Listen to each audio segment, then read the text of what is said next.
My eyes snapped open to the smell of horse crap and mold, my brain feeling like someone used it as a bowling ball. I'm lying in a busted wooden cart with no cushion, not even a blanket, bouncing around like a bag of potatoes on the worst road ever built. Then the memories hit me like a freight train. Not my memories. Some other dude's memories. And guess what? I'm now Sorn Arist, the 7th prince of the Arist Empire. Sounds cool, right? Wrong. I'm the prince that nobody remembers. So invisible that even the royal portrait painter said, "Nah, I'm good. My mom's dead, my dad doesn't care, and my siblings probably forgot I exist." And where am I heading? To my generous land grant from dear old dad. The lightless territory. Desert to the west. Giant murder mountains to the east. Creepy fog forest full of monsters to the south. And our mortal enemy nation just past the mountains to the northeast.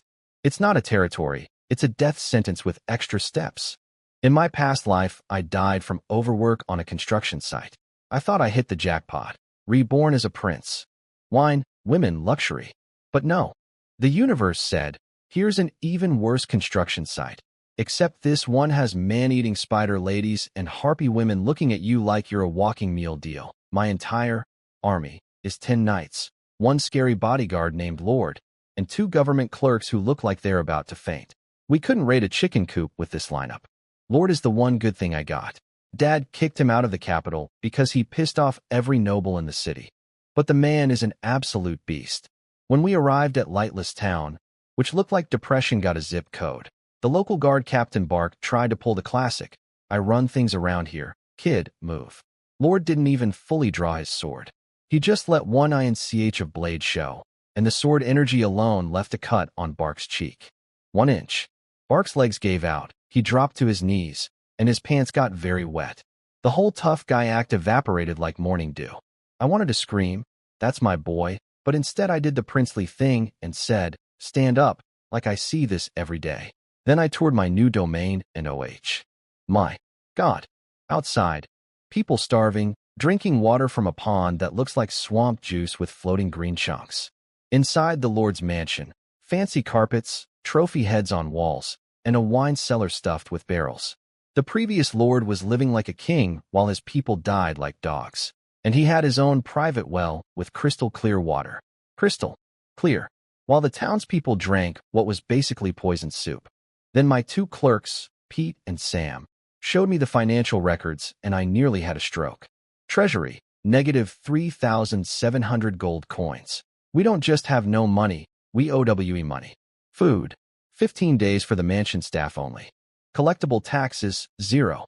Because that psychopath previous Lord already collected taxes for the next 3 years. And the tax list? Window tax, breathing tax, first snow tax, shadow tax. Over 100 different taxes. I was screaming, why didn't he just make a being alive tax? And Pete goes, real quiet, that it's the last one on the list. IT was actually on the list. I sat alone in the study, wind howling outside like ghosts having a bad day. No money, no food, no morale, enemies everywhere. Can't run, desert, mountains, forest, enemy nation. Can't fight. I've got 12 guys and 2 accountants. I was genuinely calculating how many days until I starved to death, when ding. Survival desperation threshold detected. Binding civilization apocalypse system. Welcome, host Sorn Arist, torchbearer of human civilization. My cheat system. You beautiful, beautiful thing. 5 more minutes, and you could have just attended my funeral. A glowing blue screen popped up with a massive tech tree.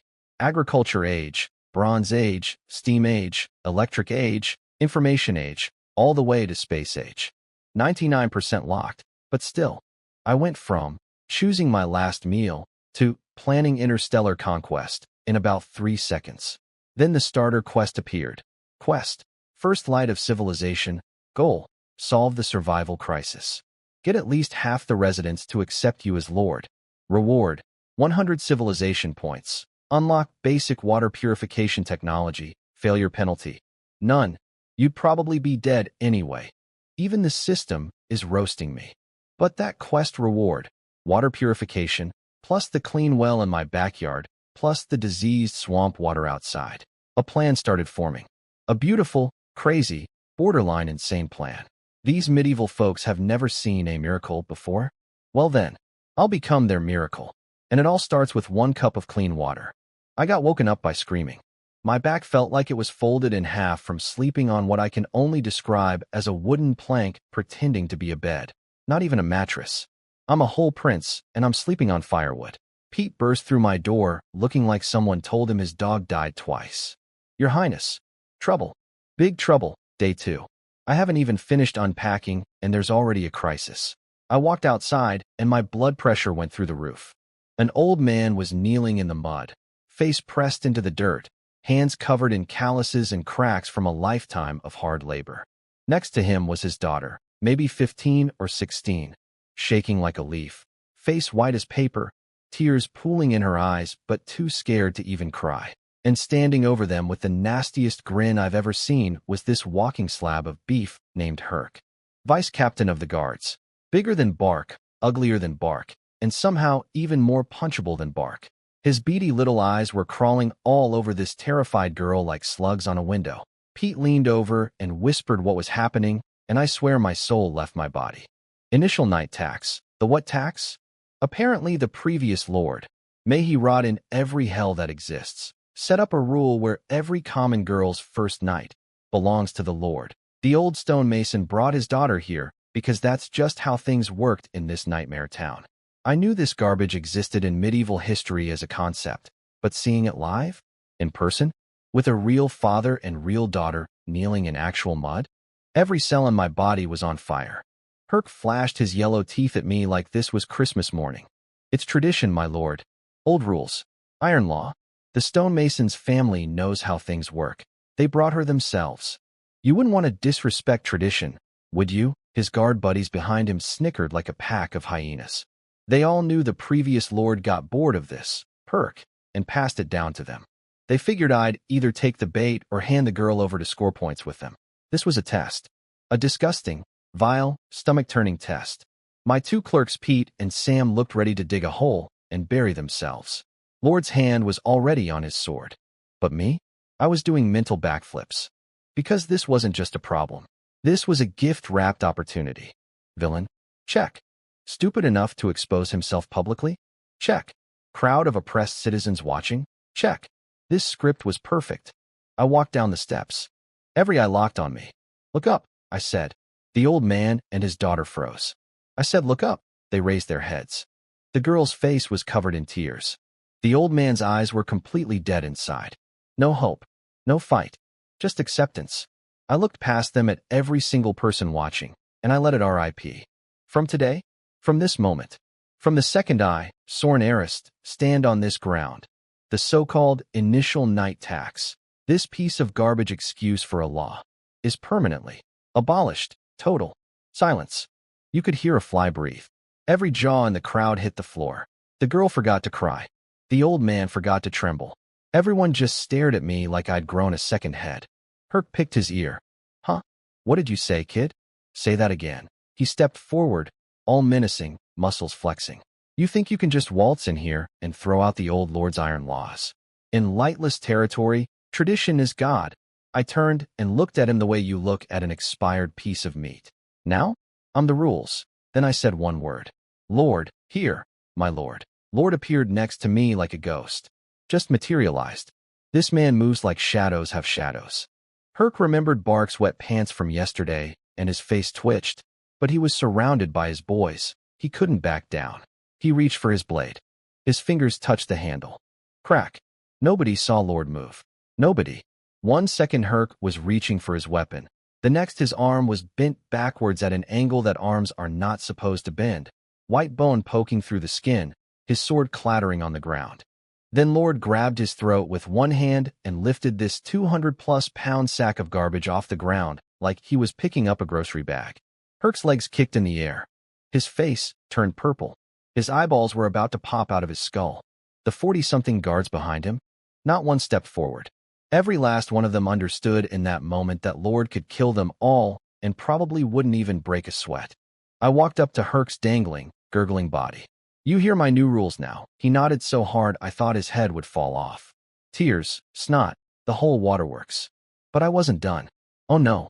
I was just getting started.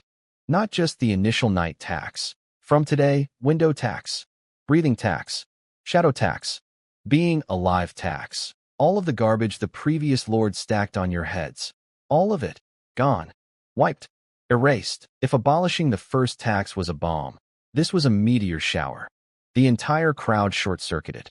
Their brains literally couldn't keep up. All those taxes, the ones grinding them into dust for years, just vanished. The old stonemason slammed his forehead into the ground so hard it echoed. But this time, it wasn't submission. It was gratitude. Real, ugly crying, snot-dripping gratitude. My lord, did the gods send you to save us? His daughter collapsed next to him, sobbing and bowing. Then one person knelt. Then another. Then more.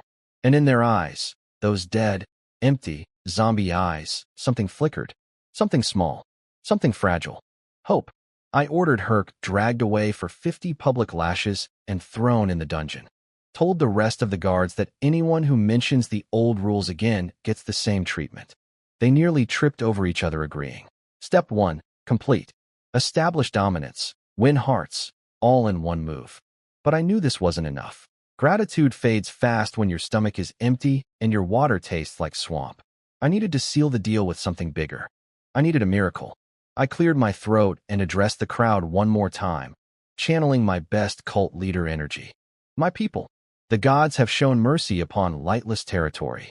They have granted me their divine grace. Tomorrow, same time, same place, I will perform a divine ceremony.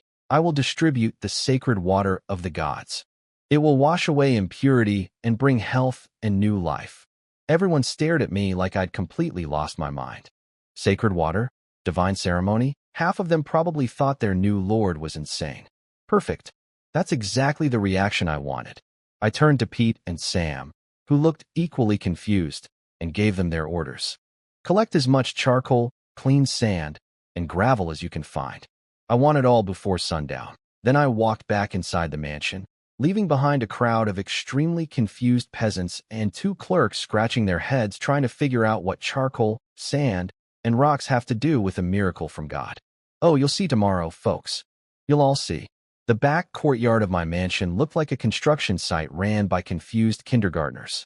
Piles of charcoal dug straight from people's cooking pits, bags of sand hauled from a half-dead river, and random rocks everywhere. Pete stared at all of it like I'd asked him to build a spaceship out of garbage. His face had so many wrinkles it could have caught flies between them. Your Highness, shouldn't we be worrying about food? We have less than 15 days. Why are we playing in dirt? Sam nodded so hard his head almost fell off. These 2 accountant rejects thought I'd lost my mind. Yesterday, I abolished taxes like a boss. Today, I'm ordering them to collect rocks. I get it. The optics are confusing, but I didn't have time to hold their hands.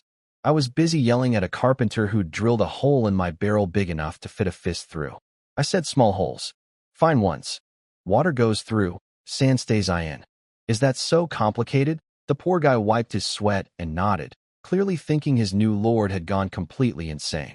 Once everything was gathered, I called Pete and Sam over for what I like to call kindergarten science class for medieval idiots. I held up a piece of charcoal. What's this? Charcoal, Your Highness. What's it for? Making fire. Wrong. That's its least useful function. I shoved the charcoal in their faces and pointed at the tiny holes covering it. See these? Millions of microscopic pores. Like a sponge, they absorb the invisible nasty stuff floating in dirty water. This is called physical adsorption. Pete and Sam's brains crashed harder than a computer running Windows 95. Their eyes went completely blank. I could practically hear the blue screen of death playing behind their eyeballs. Lord was the only one who got it. You mean, it works like a sieve? Filtering out impurities? Better than a sieve. I snapped my fingers. Finally, a student who doesn't make me want to cry. I drew a diagram on the ground. Bottom layer, cloth. Then fine sand. Then coarse sand. Then gravel. Top layer, crushed charcoal. Pour dirty water in the top. Charcoal grabs the smell and some nasty particles. Then water drips down through each layer, and each one catches smaller and smaller junk. By the time it comes out the bottom, I trailed off and watched the light bulb slowly flicker on above everyone's heads. Explaining science to these people is like teaching calculus to golden retrievers, I muttered internally. Should have just said God told me and saved myself 40 minutes. But no, I didn't want blind followers. I wanted people who could think, even if thinking was clearly new to most of them. Then I did something that almost gave Pete and Sam simultaneous heart attacks. I ripped off my prince robes and threw them on the ground. That ridiculous outfit with lace trim. Who designed this thing? A grandma with too much free time? Heavy, tight, and embarrassing. I stripped down to a simple undershirt, rolled up my sleeves, grabbed a shovel, and started washing sand myself. Your Highness, you can't. Your royal body. This is beneath you. Pete looked like he was about to have a seizure. Sam was halfway to kneeling. If you're not going to help, then get out of my way.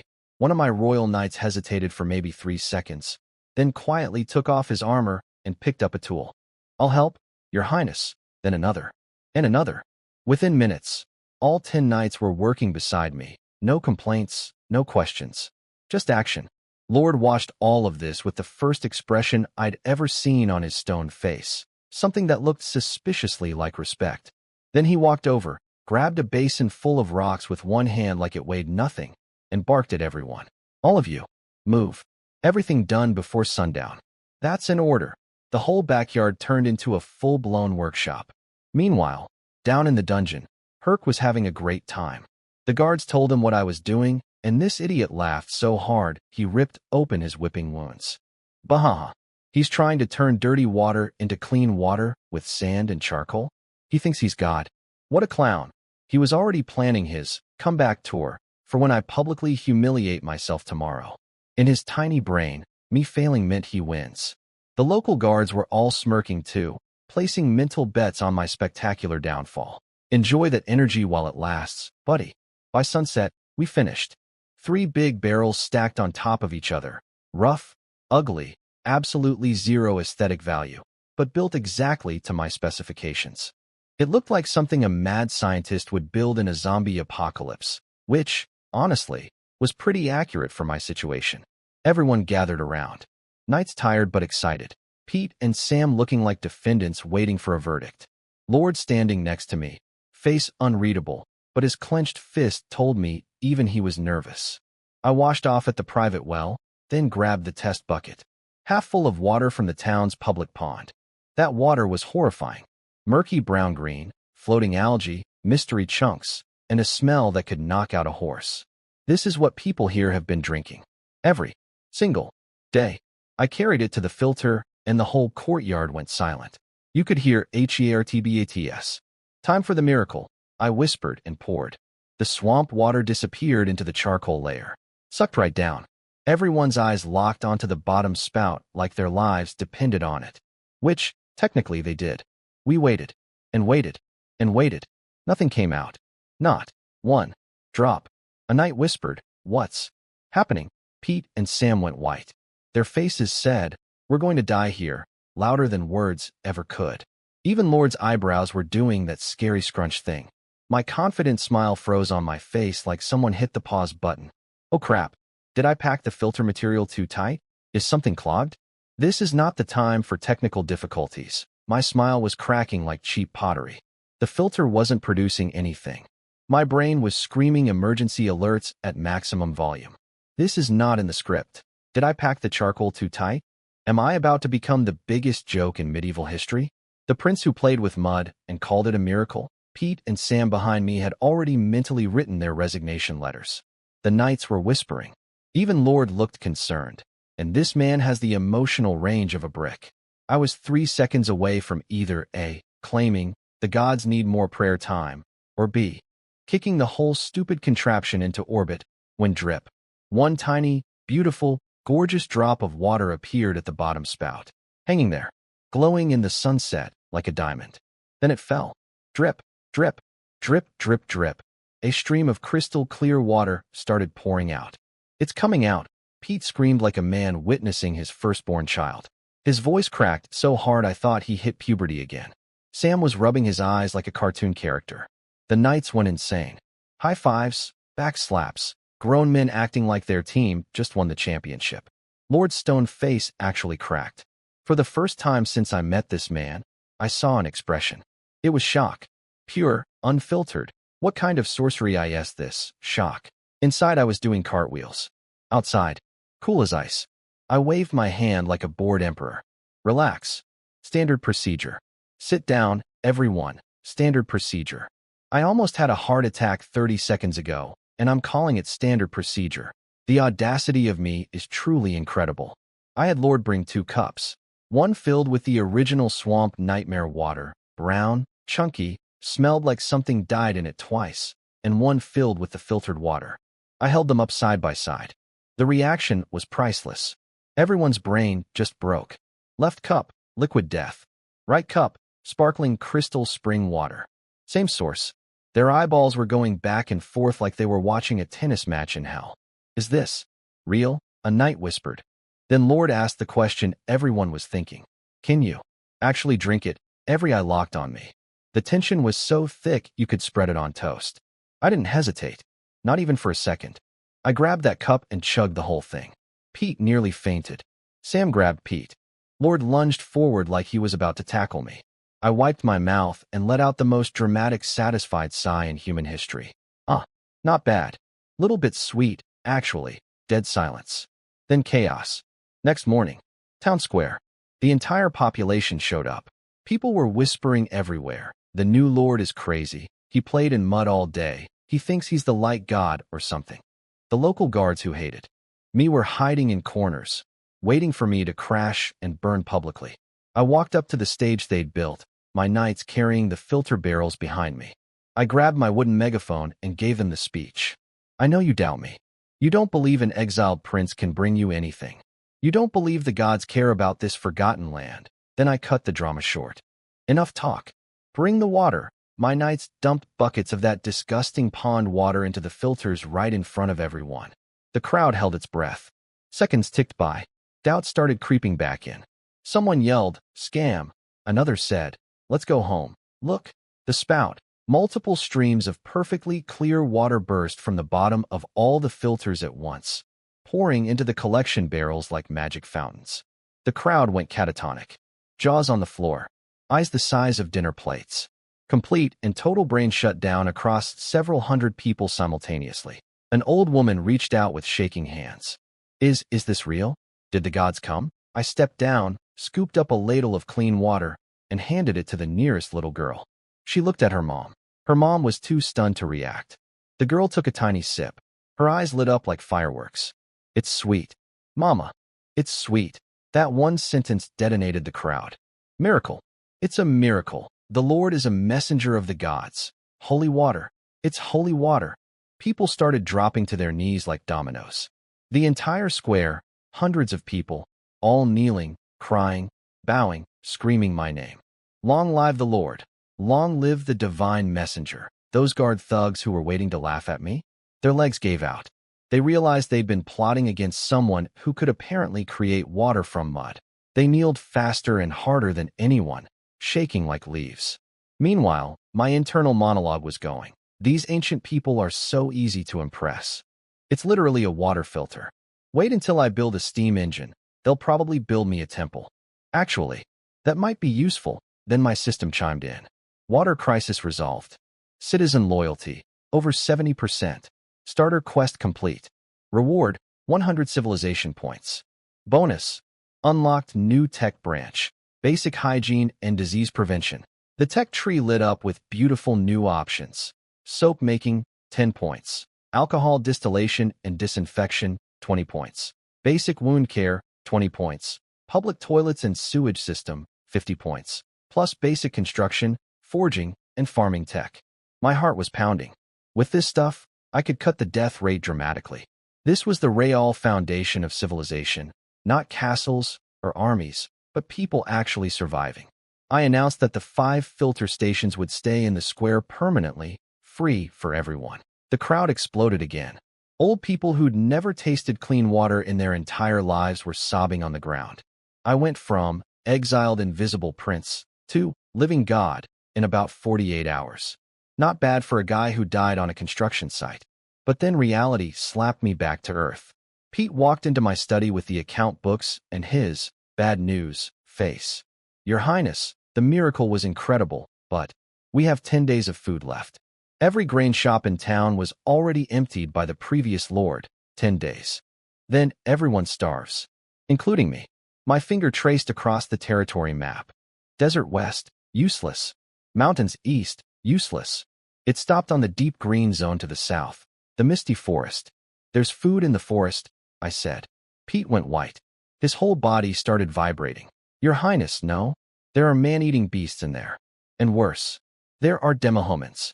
The Church of Light and every noble kingdom has them classified as kill-on-sight monsters, especially the ones on the forest's edge. He swallowed hard, voice shaking like he was confessing a sin.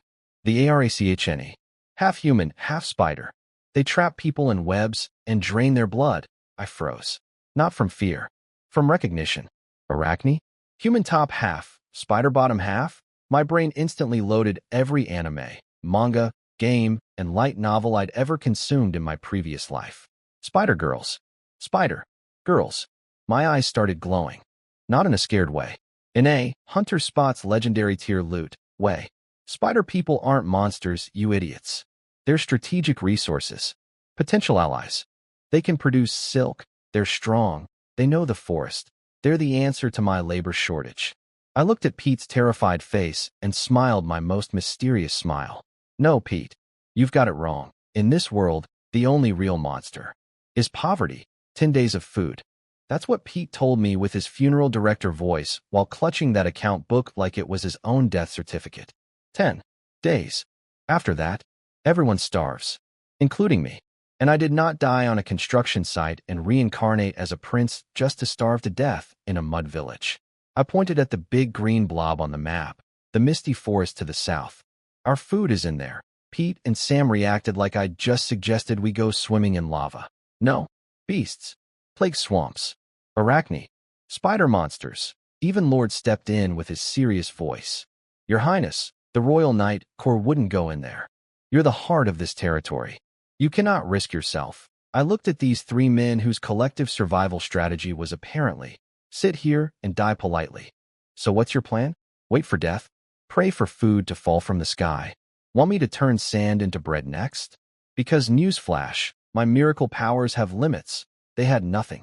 Absolutely nothing. Deadlines scarier than monsters? Check. KPI more terrifying than spider women? Check. These people have never experienced corporate pressure, and it shows. I clapped my hands. Since nobody has a better idea, tomorrow, I'm leading a team into the forest. But first, I showed them my secret weapons. Item 1, compressed biscuits. They look like bricks. Ugly, black, could probably kill someone if thrown bricks.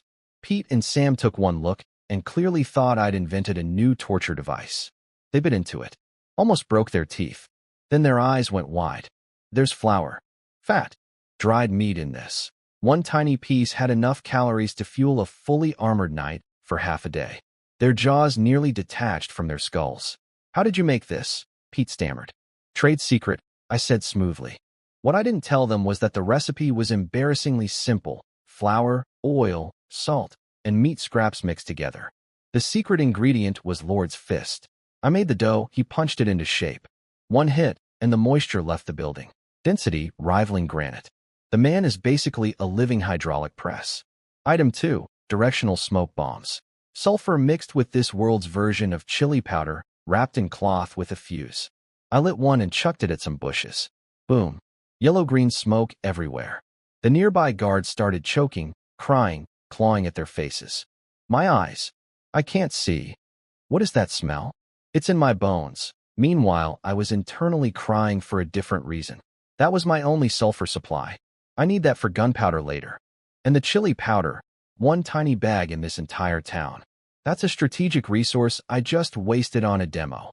Lord watched the smoke cloud from upwind, and for the first time I saw something beyond respect in his eyes. It was straight up fear. He was already calculating what this stuff would do on a battlefield. Answer, absolute carnage. Any objections? I asked the room. 0. None. Not a peep. Next morning. Forest entrance. 4-man squad. Me, Lord, and 2 knights named Rain and Gree. One's a tracker, the other's an archer. Lean team. In and out. The forest was intense. Trees so tall they blocked the sky. Rotting leaves everywhere. dead quiet except for occasional bird screams that sounded like someone being murdered. The negative ion count in here must be off the charts, I muttered. After we survive this, I'm building a highway straight through and starting a Misty Forest Day tour business. Admission fee, Your Highness, watch out. Rain grabbed my arm and pointed down. A massive three-toed claw print in the mud. Fresh. Iron claw terror bird. An adult can rip through plate armor with one swipe, Gree whispered. Lord's hand was already on his sword. I crouched down, examined the print like a crime scene investigator. Fresh tracks, but no droppings. It passed through, doesn't nest here. Keep moving, stay alert. All 3 knights gave me the side eye. Since when does a prince know wilderness tracking? Since his previous life involved construction sites in the middle of nowhere, that's when. You learn things. Then Gree found a cave. Beast bones scattered around the entrance. Rank smell. Tusked Borden, Lord said. Thick-skinned, aggressive, extremely dangerous. Perfect, I grinned. Lunch delivered itself. Lord started saying something about a frontal assault being too risky, but I was already pulling out a smoke bomb. Frontal assault? Please. We're civilized. Rain and Gree got sent to the high ground with bows ready. Lord guarded the side exit. I circled upwind, lit the fuse, and tossed. Smoke poured into the cave. 10 seconds later, wham. A boar the size of a small cow came exploding out of the cave, black mane bristling, tusks gleaming, eyes completely bloodshot, coughing and foaming and absolutely disoriented. It ran straight into the kill zone. 2 arrows. One in the eye, one in the throat. The beast charged forward on momentum, crashed, twitched twice, and went still. Under 60 seconds. Clean. Surgical. Beautiful. Rain and Gree jumped down and stared at the massive carcass, then stared at me. Something shifted in their eyes. I wasn't a prince they needed to babysit anymore. I was a commander they wanted to follow. Lord examined the arrow wounds, looked at me standing there casually like I just ordered takeout, and I could practically hear the gears turning in his head. He'd never seen hunting like this. Smoke, positioning, coordinated fire. It was alien to him. And terrifying. All right, process the meat. Let's keep moving, I said, waving my hand. Inside I was screaming. This is amazing. Commanding actual professional soldiers. They go exactly where I point. This is 1,000 times better than directing crane operators on a construction site. We pushed deeper. The forest got creepy. Trees twisted into claw shapes. Light fading. And then this weird smell appeared, sweet but also bloody. I stopped and pointed ahead. Everyone looked. Everyone stopped breathing. Between the giant trees hung a massive spider web. Each thread was as thick as a pinky finger, shimmering with a metallic gray sheen. Stuck on the web were torn cloth scraps and dark red bloodsdins. Below it, churned earth, broken arrows, a snapped sword. Signs of a violent fight. Lord's face turned to stone. He poked a web strand with his sword, and it made a metallic clang. The thread didn't even scratch. Arachne silk, he confirmed grimly. And there was a battle here recently. One side was Arachne. The other, he studied boot prints in the mud. Well-equipped human hunters. Human hunters? In the Forbidden Forest? Hunting spider people? Who? Why? We need to leave. Now, Lord ordered. Neither the Arachne nor those mystery hunters are something our squad can handle. I agreed. Charging into unknown situations with no intel is the dumbest thing you can do. I gave the retreat order immediately, and that's when we heard it. A shriek. Not human. Something else entirely. Full of agony and rage. Then dogs barking. Lots of dogs. Then men shouting. Surround it. Don't let the beast escape. I'm skinning this one today. Haha. Nice legs on this one. Crude laughter. Disgusting laughter. The kind of laughter that makes your fists clench automatically. And it was getting closer. That scream cut through the forest like a knife through butter. Part pain, part rage, 100% not human. Then dogs barking. Men yelling filthy things. A whole hunting party making enough noise to wake the dead. Lord immediately went into bodyguard mode. We leave. Now. Whatever's happening over there is not our problem. Rain and Gree nodded frantically. Their eyes said, please let's go home. But my brain was doing math. Why would I run? What's scarier than my entire territory starving in 10 days? If I don't figure out what's lurking in this forest, someone could show up at my bedroom door one night, and my save file gets deleted. I told them we weren't going to fight, just scout. Gather intel. And if things went sideways? I patted the smoke bombs on my belt. Can't win? Can't run? Watch me. Lord's frown loosened about 2%. He'd seen what those smoke bombs could do. Rain and grease slipped ahead like cats made of shadow. We crept through the undergrowth, using trees and bushes as cover, the smell of blood and something sickly sweet getting stronger with every step. We pushed through the last layer of ferns, and I saw everything. A clearing about half a basketball court. For mercenaries in quality leather armor, mean-looking, experienced, armed with crossbows and curved swords. Two massive black hunting dogs the size of small bears, drooling and snarling. And in the center of their circle, my brain stopped. Her upper body was a girl. Like an impossibly beautiful girl, silver-white hair tangled with mud and blood, a delicate face with purple crystal eyes burning with defiance. She looked like an elf who'd wandered out of a fantasy painting. Her lower body was a massive black-armored spider. 8 legs, most of them slashed open and bleeding dark green blood. Deep gashes across her abdomen. She'd been fighting for a long time and had nothing left. This was not the monster I expected. Those eyes, full of pain, fear, stubborn refusal to give up. Those were human eyes. Lord whispered behind me. Blackblade mercenaries. Scum who'll do anything for coin. The one-eyed leader is Barton. Notorious slave trader. Barton, ugly, one-eyed, licking his cracked lips, was staring at the spider girl like she was a winning lottery ticket. Careful with the top half. That's premium merchandise. His freckle-faced lackey was practically drooling. Boss, if we sell a live Arachne girl to those nobles in the capital with the, special tastes, they'd go crazy. Barton held up 5 fat fingers. 50 gold coins. That's years of partying, boys. They weren't looking at a living, breathing, thinking being. They were looking at cargo. A wallet with legs.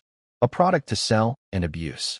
Even Rain and Gree, hardened knights who'd seen plenty of ugly stuff, looked disgusted. The spider girl hissed and tried to shoot web from her abdomen. Failed. Too exhausted. One of the dogs lunged and tore into her already injured leg.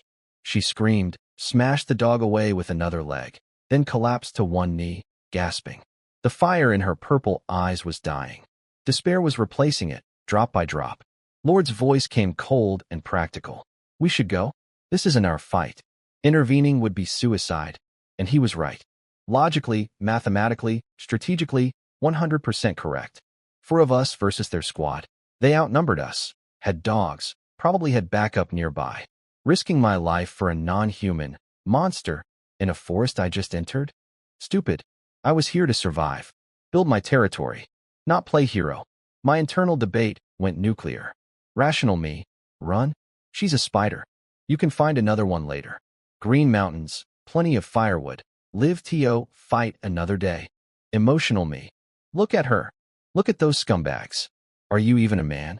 What's the point of your cheat system if you don't use it for moments like this? Then a third voice showed up. Business me. And ended the argument instantly. Hold on. Spider silk's stronger than steel. This girl's people can produce natural Kevlar. That's military-grade material. She's a walking textile factory. A potential ally who knows every inch of this forest. She solves the labor shortage, the material shortage, and the intelligence gap in one package. You're going to let these bottom-feeding mercenaries destroy a strategic resource of this magnitude. I'm not doing this for justice. I'm doing this for science. And just like that, I had the most noble and completely bulletproof excuse for what I was about to do. Barton pulled out a special metal net, grinning his rotten grin. Come on, pretty girl, let daddy tie you up nice and gentle. The mercenaries laughed their greasy laughs. And the spider girl, I could see it in her eyes, gave up. The last spark went out. She slowly raised one of her sharpest front legs and pointed it at her own throat. She'd rather die than be taken. Lord turned his head away. Even he couldn't watch. Barton was 3 steps away. The claw was at her neck. 1 second from the end. That's when I opened my mouth. Cold. Calm. Zero emotion. Lord whipped around, eyes wide, completely shocked. He thought I'd already decided to leave. I hadn't looked at him. My eyes were locked on that clearing like a hawk calculating its dive. Every mercenary, every dog, every angle, every escape route. My lips curved into something that wasn't quite a smile, more like a predator baring its teeth. Lord looked at me like I'd just announced I was going to fight a dragon with a toothpick. His stone face actually cracked. Your Highness, think about this. There's at least 8 of them plus dogs. We have 4 people. Who said anything about fighting fair? I pulled out my precious paper packages from my backpack, the upgraded smoke bombs I'd been saving. Lord stared at them. Rain and Gree stared at them. 3 elite warriors looking at tiny paper bundles like I'd just handed them candy wrappers. Explaining science to these muscle-brain knights is harder than teaching monkeys calculus, I muttered internally. Forget it. Live demonstration. I handed 2 packages to Lord. When I give the signal, throw these at their feet.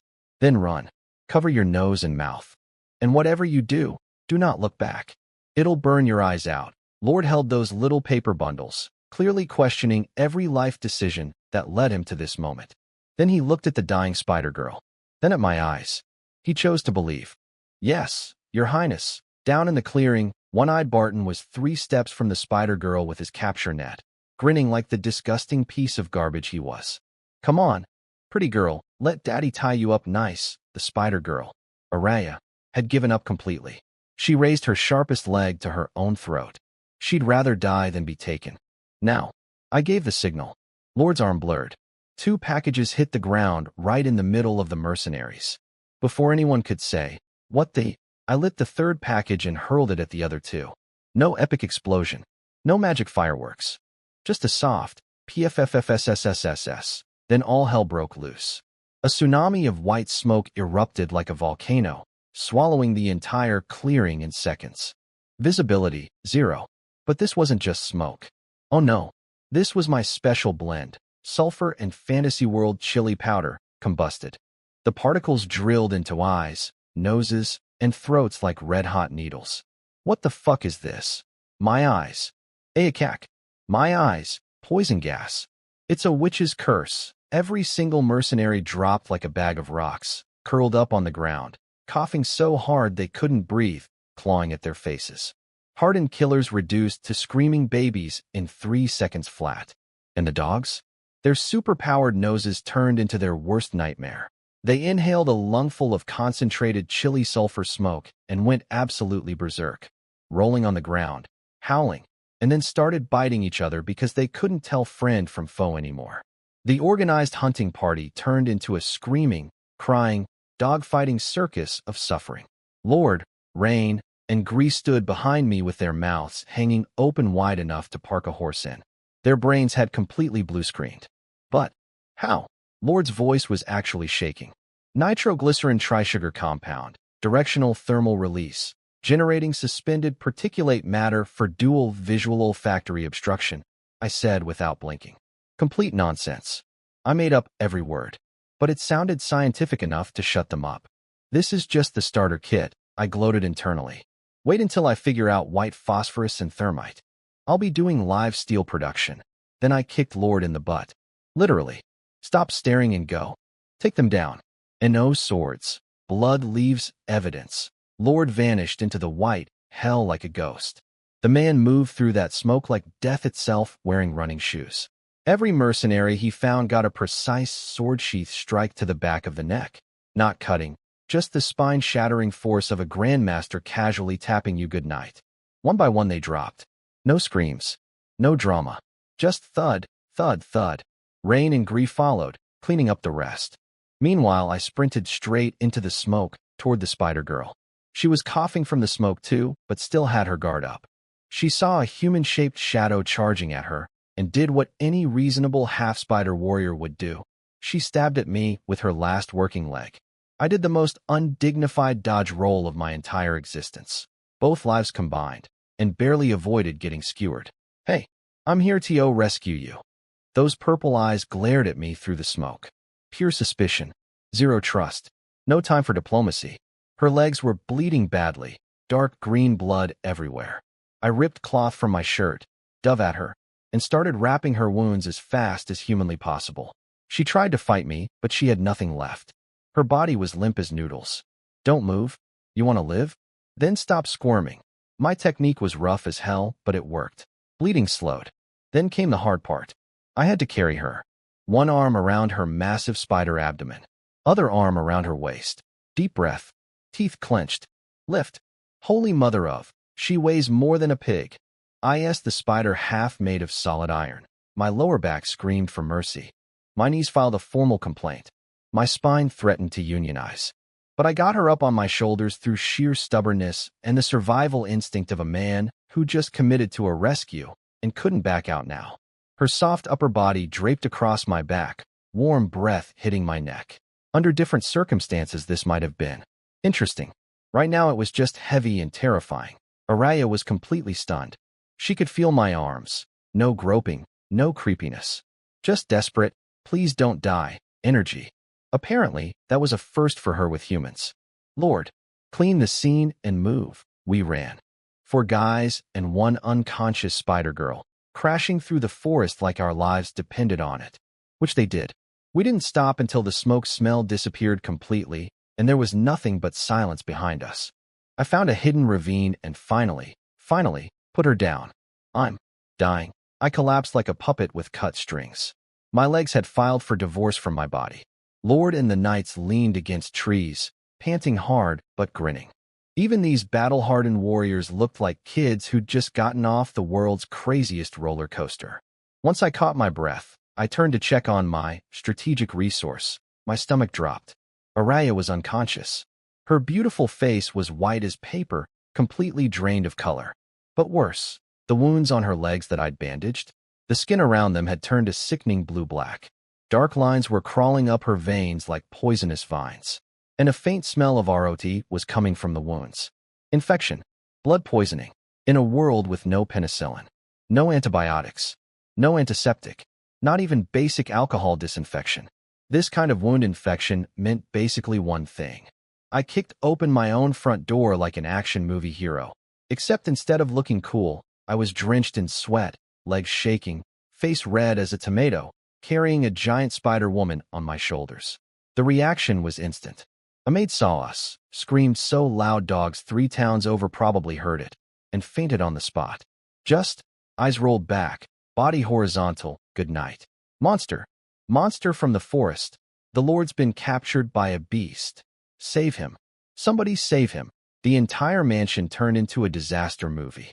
Maids running into walls, chairs flying, vases shattering, guards drawing swords with shaking hands pointed at me and the girl on my back. I carry one spider lady home, and everyone loses their minds. I thought. Just wait until I bring home a slime girl. You people are not ready. Lord stepped through the door behind me and unleashed his murder aura. The temperature in the room dropped 10 degrees.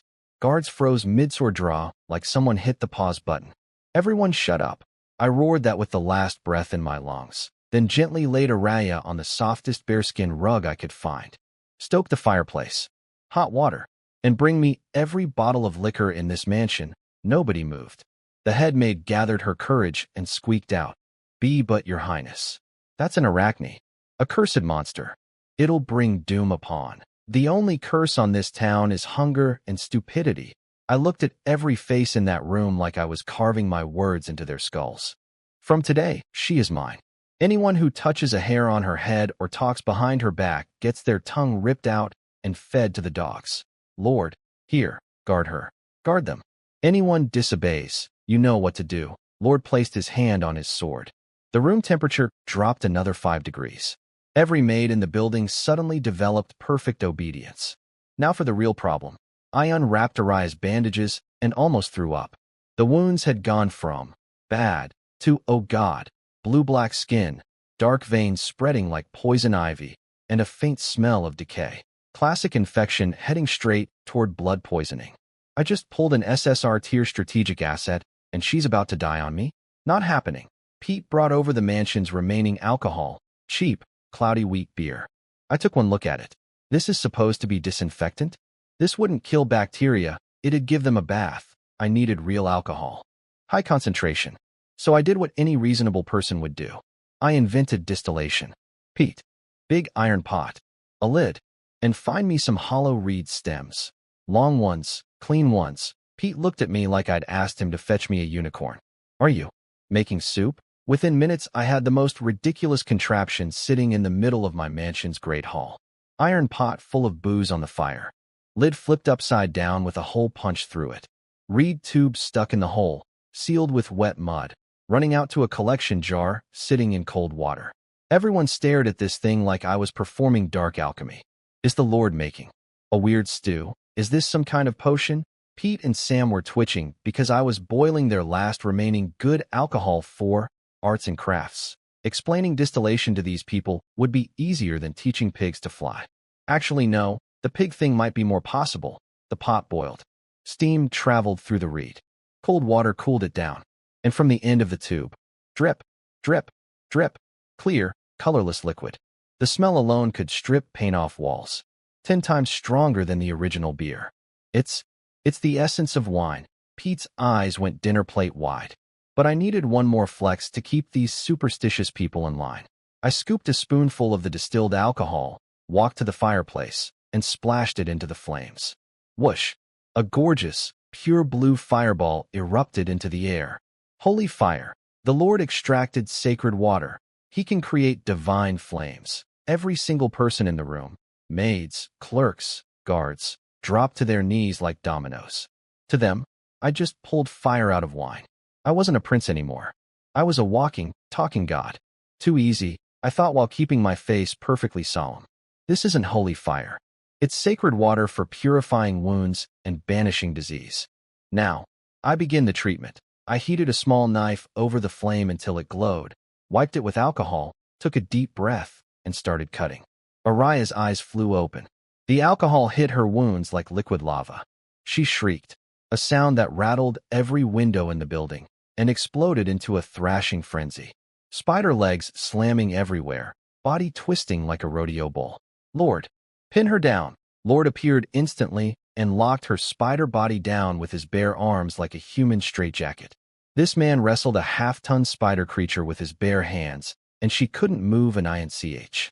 I didn't flinch, couldn't afford to flinch. I went to work, cutting away dead, blackened flesh piece by piece, wiping each wound with alcohol after every cut. The maids were covering their mouths in horror. My treatment looked worse than medieval torture.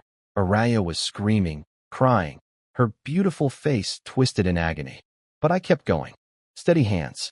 Total focus. Cut. Wipe. Cut. Wipe.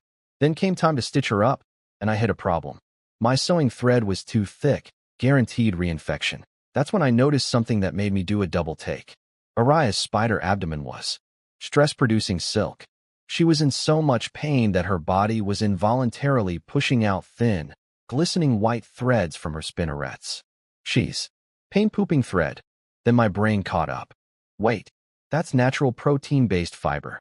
That's basically a dissolvable surgical suture with built-in antibacterial properties. That's not thread. That's medical gold. I carefully harvested a strand, cleaned it with alcohol, threaded my needle, and began stitching. My first ever surgery. In a medieval mansion. On a spider girl. Using her own silk as sutures. While a legendary knight held her down. And an audience of terrified maids watched from their knees. This was not in any medical textbook. But my hands were rock steady. Each stitch was clean, precise, tight. The head maid, Ella, had been assigned to hand me supplies. She started out terrified of Araya, but as she watched those purple eyes crying real tears on a face that looked just like any human girl's, the fear melted away. And when she looked at me, sweating, focused, stitching flesh together with impossible precision, I could see her entire worldview rearranging itself in real time. Finally, last stitch, last knot. I collapsed backward like a puppet with cut strings. My arms felt like they'd been filled with concrete. My back was soaked through, but Araya was breathing steadily. The rot smell was gone, and the wounds were closed with neat surgical lines. Ella, clean bedding, meat broth, make it soft. Yes, Your Highness, she answered with genuine reverence, glanced at Araya without a trace of fear, and hurried off. I was about to pass out right there on the floor when, Your Highness, emergency. A knight burst through the door looking like he'd seen death itself. There are mercenaries outside the mansion. One of them must have escaped and reported back. They're demanding. They want you to hand over their stolen property. I'd been a lord for 3 days, and I was already dealing with gang warfare at my front door, while covered in spider blood, with no sleep, and 0 functioning leg muscles. Wonderful. I glanced at Araya, breathing stable, wrapped in blankets, alive. Good. My SSR unit was safe. Now I had to deal with the angry mob of mercenaries at my front door. Just finished an 8-hour surgery. Now I gotta go give a political speech. I'm working harder as a prince than I ever did as a wage slave in my past life. At least back then I got lunch breaks. Lord appeared at my side, still smelling like combat. Orders? Give me my prince uniform. The white one with gold trim. He blinked. Shouldn't we be? Putting on armor. Fighting is for idiots, Lord. We are civilized people. We talk reason. And by reason, I mean I'm going to publicly destroy these morons so hard their grandchildren will feel embarrassed. Outside the mansion, the entire town had gathered. Everyone was whispering in panic. The Blackblade mercenaries are here. The Lord stole their monster. We're doomed. One-eyed Barton and his 7 or 8 bruised, battered goons were blocking my front gate, waving swords and crossbows, screaming at my door like drunk lunatics. Sornarist, get your ass out here. You killed my men, stole my merchandise. I've got a hunting permit signed by Viscount Rosek himself. You're nothing. A thrown-away prince with no power. The name, Viscount Rosek, made every townsperson go 3 shades paler. That was a real noble, way above my pay grade. Everyone figured I'd either hide inside or come out begging. The doors swung open. I stepped out in a pristine white royal uniform with gold embroidery, the imperial thornbird crest gleaming on my chest. Back straight, face calm, not a trace of the exhaustion eating me alive. I looked like I was attending a royal banquet, not confronting armed criminals. Behind me, Lord stood like a silent iron tower. Behind him, 10 royal knights in full armor marched out in perfect formation and simultaneously drove their swords into the ground. Clang. One unified sound. One wave of killing intent so thick you could chew on it. The entire square went dead silent. Barton and his boys involuntarily stepped back. Their tough guy energy evaporated like spit on a hot pan. I walked down the steps and looked at Barton the way you look at a stray dog barking at traffic. I heard you were looking for me. He puffed up his chest. Hand over the merchandise or I report you to Viscount Rosek. Merchandise. I repeated the word like it tasted bad. Then I turned to face all my people. Citizens, look at me. Every head lifted. I spread my arms wide, sunlight making my white uniform glow like I was a damn angel. I, Sorn Arist, 7th Prince of the Empire, lawful lord of lightless territory, hereby declare my first law. From this day forward, on this land, every intelligent being capable of speech, thought, and emotion, whether human, elf, dwarf, or arachne, shall be protected under MY law. There is no merchandise here. Only my people. Any trafficking, abuse, or enslavement of intelligent beings will be considered the highest offense against my authority. Unforgivable. The crowd's brains broke. Again, protect monsters? Call them citizens? The old stonemason, the one I saved from the initial night tax, was shaking with emotion, eyes burning with something beyond gratitude. Barton laughed like a maniac. Huh, you want to protect a monster? You're insane. He whipped out a crumpled parchment with a wax seal. This is Viscount Rosek's hunting permit. It legally allows us to hunt non-human intelligent creatures. You can't override a Viscount. Let me see that. He handed it over, grinning smugly. Read it and weep, kid. I looked at it. Yep, real seal, real permit. Then I grabbed both ends of the parchment. Ryup. Tore it right down the middle. Ryup, Ryup, Ryup. Slowly, methodically, into confetti. I opened my hands and let the pieces flutter down onto Barton's frozen face like snowflakes. The entire square went so quiet I could hear my own heartbeat. Every single person, townspeople, mercenaries, knights, turned into statues.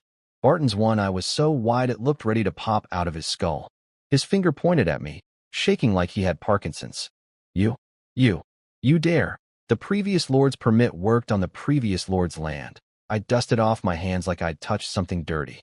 But on MY land, that's toilet paper. Here, I am the only rule.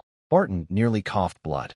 I'd just taken his face and Viscount Rosek's face and ground them both into the dirt in front of the entire town. You're dead, he snapped. Sanity gone. Boys, kill this pretty boy. The Viscount will back us. His men raised their weapons. Sheeing. 11 swords unsheathed in perfect unison. Lord and all 10 royal knights, blades out, tips pointed at the mercenaries, moving like one organism. The killing intent that hit those mercenaries was like standing in front of an avalanche. 3 of them collapsed on the spot. Legs just gave out, face first in the dirt. Barton's curved sword froze midair like someone hit pause on his life. Lord materialized in front of Barton with his blade 1 inch from his throat. The man could feel the cold steel on his skin. These weren't town guards. These were Imperial Royal Knights. The Empire's finest killing machines. Even serving a disgraced prince, they would cut you down without blinking. Barton's rage crumbled. Survival instinct took over. I walked up to him, looked down at his terrified face, and smiled my friendliest smile, which apparently was more terrifying than any threat. 2 choices. 1. I execute you all right now for illegal trespassing, armed intimidation of a lord, and contempt of imperial law. Your heads become chamber pots for Viscount Rosek. His face went green. 2. I write to the church saying your beloved Viscount Rosek is colluding with non-human races. Imagine how that investigation goes. His face went white. 3. Leave everything you own on the ground. Then you can go. His face went through every color of the rainbow. The sword pressed closer. We're leaving. He dropped his weapon, his money, everything. His goons did the same. They shuffled out of town looking like the world's saddest parade, beaten, broke, and humiliated beyond repair. The crowd erupted. Long live the Lord! Long live the Lord! They loved it. A leader who was tough, merciful, and protective? Who wouldn't follow that guy? But right before Barton disappeared around the corner, he turned back. That one poison eye locked onto me. You'll regret this, Prince. Cross Viscount Rosek. And your good days are over. Back in my study, Pete asked the question everyone was thinking. Why didn't you just kill them quietly? I sighed.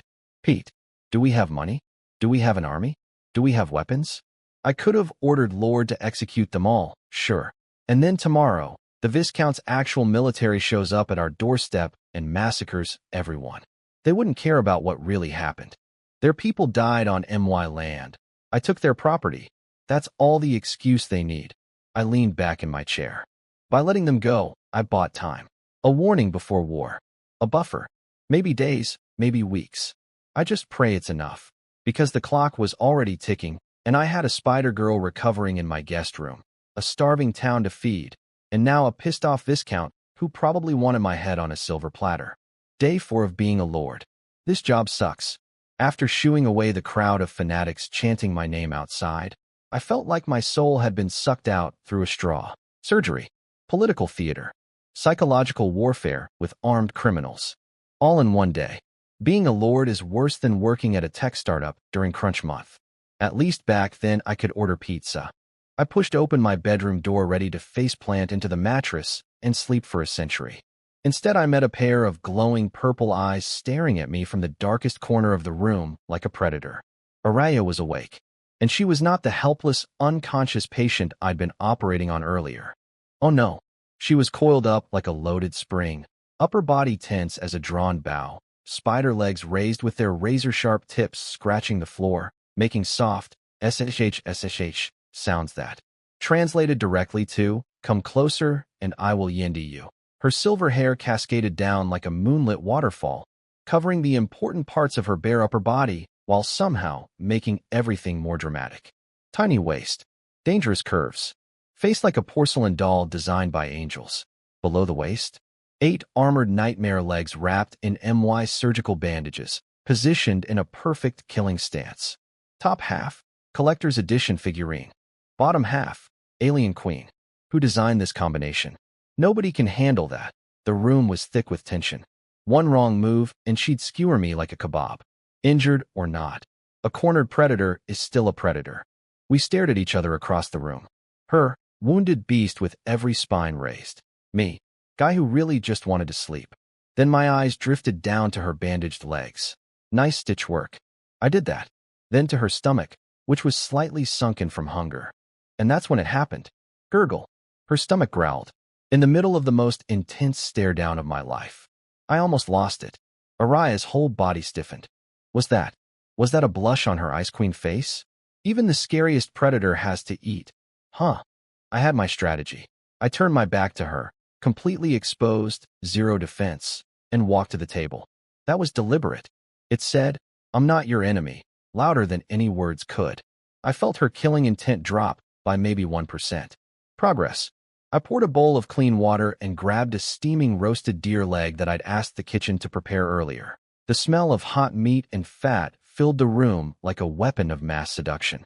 Then I placed both items on the floor about 6 meters from her, close enough to reach, far enough to feel safe. I sat down in a chair across the room, crossed my legs, folded my hands, and just waited. Your move, spider lady. Starve with your pride, or eat with your dignity. Araya was conflicted. I could see the war happening behind those purple eyes. Spider brain, human food is poisoned. It's a trap. He saved you so he could do something worse. Spider stomach. Gurgle, shut up and eat the meat. Spider brain. But our ancestors, spider stomach. Gurgle intensifies this internal debate, went on for 10 minutes. I almost fell asleep in my chair. Lady, eat or don't, but that meat is getting cold. Your psychological defense makes the Maginot Line look like a garden fence. Just when my patience hit absolute zero, she moved. One spider leg, the least injured one, extended out like a surgical instrument. The tip hooked the edge of the meat plate with the precision of a claw machine that actually works, and slowly, carefully, dragged it toward her. Her eyes never left me. Not for a second. I sat perfectly still with my most encouraging smile. Inside I was cheering like a sports fan. She hesitated one more moment. Then hunger destroyed her last wall of resistance. She grabbed that deer leg with her bare hands and bit into it like a starving wolf. No elegance. No table manners. Just pure, desperate, grateful devouring. Juice running down her chin, steam rising, absolute demolition of that meat. It was the most beautiful thing I'd ever seen. Because it meant one thing. Trust. One tiny, fragile seed. Finally breaking through the soil. And that's when my system chimed in. Ding. Target. Arachne. Araya. Basic survival needs met. Hostility slightly decreased. Trust relationship establishing. Current progress. 1%. New feature unlocked. Species information panel. A full stat screen unfolded in my vision. Name. Araya race. Demi-human. Arachne status. Heavily injured. Weak. Malnourished. Moderately alert affection. -50. Hatred caution. Racial abilities. Super silk. Partially awakened. Multiple silk types including combat silk stronger than steel, medical silk that's basically natural dissolvable sutures, and sticky capture silk. Military. Medical. Industrial. Applications. 360-degree multi-lens vision disguised as normal-looking eyes. Nerve toxin, dormant, can be refined into either anesthetic or lethal poison. Can climb any surface at high speed. Weaknesses, afraid of fire. Spider abdomen is the critical weak point. Their society is fractured and extremely isolationist. Strategic value, top tier. Silk alone could revolutionize armor, weapons, construction, and medicine. System recommendation, keep providing food and water. Unlock basic textile technology ASAP. My heart nearly exploded. I didn't rescue a monster. I rescued a walking gold mine. A military-industrial complex. A biotech startup. A one-woman tech revolution. Steel strength fiber for armor. Self-dissolving surgical thread. Anesthetic compounds. Building cables. Every single ability on that list was worth more than my entire territory. I looked at Araya with the eyes of Columbus spotting the new world. The eyes of a venture capitalist finding a trillion-dollar unicorn in a garage. Araya looked up mid-bite, caught my expression, and froze.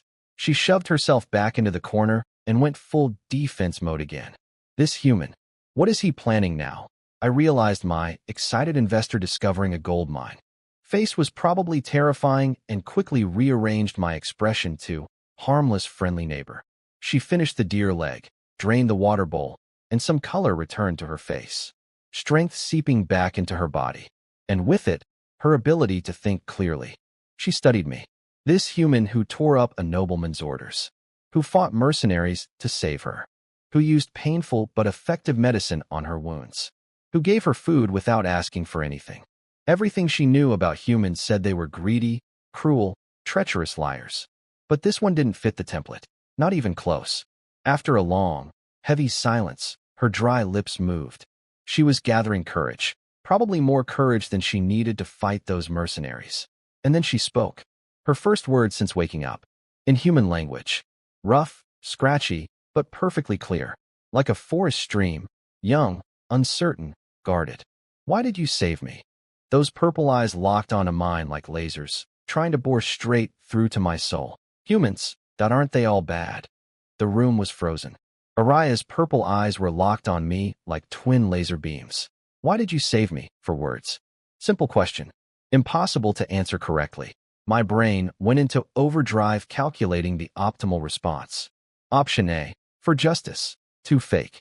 Even I wouldn't believe me.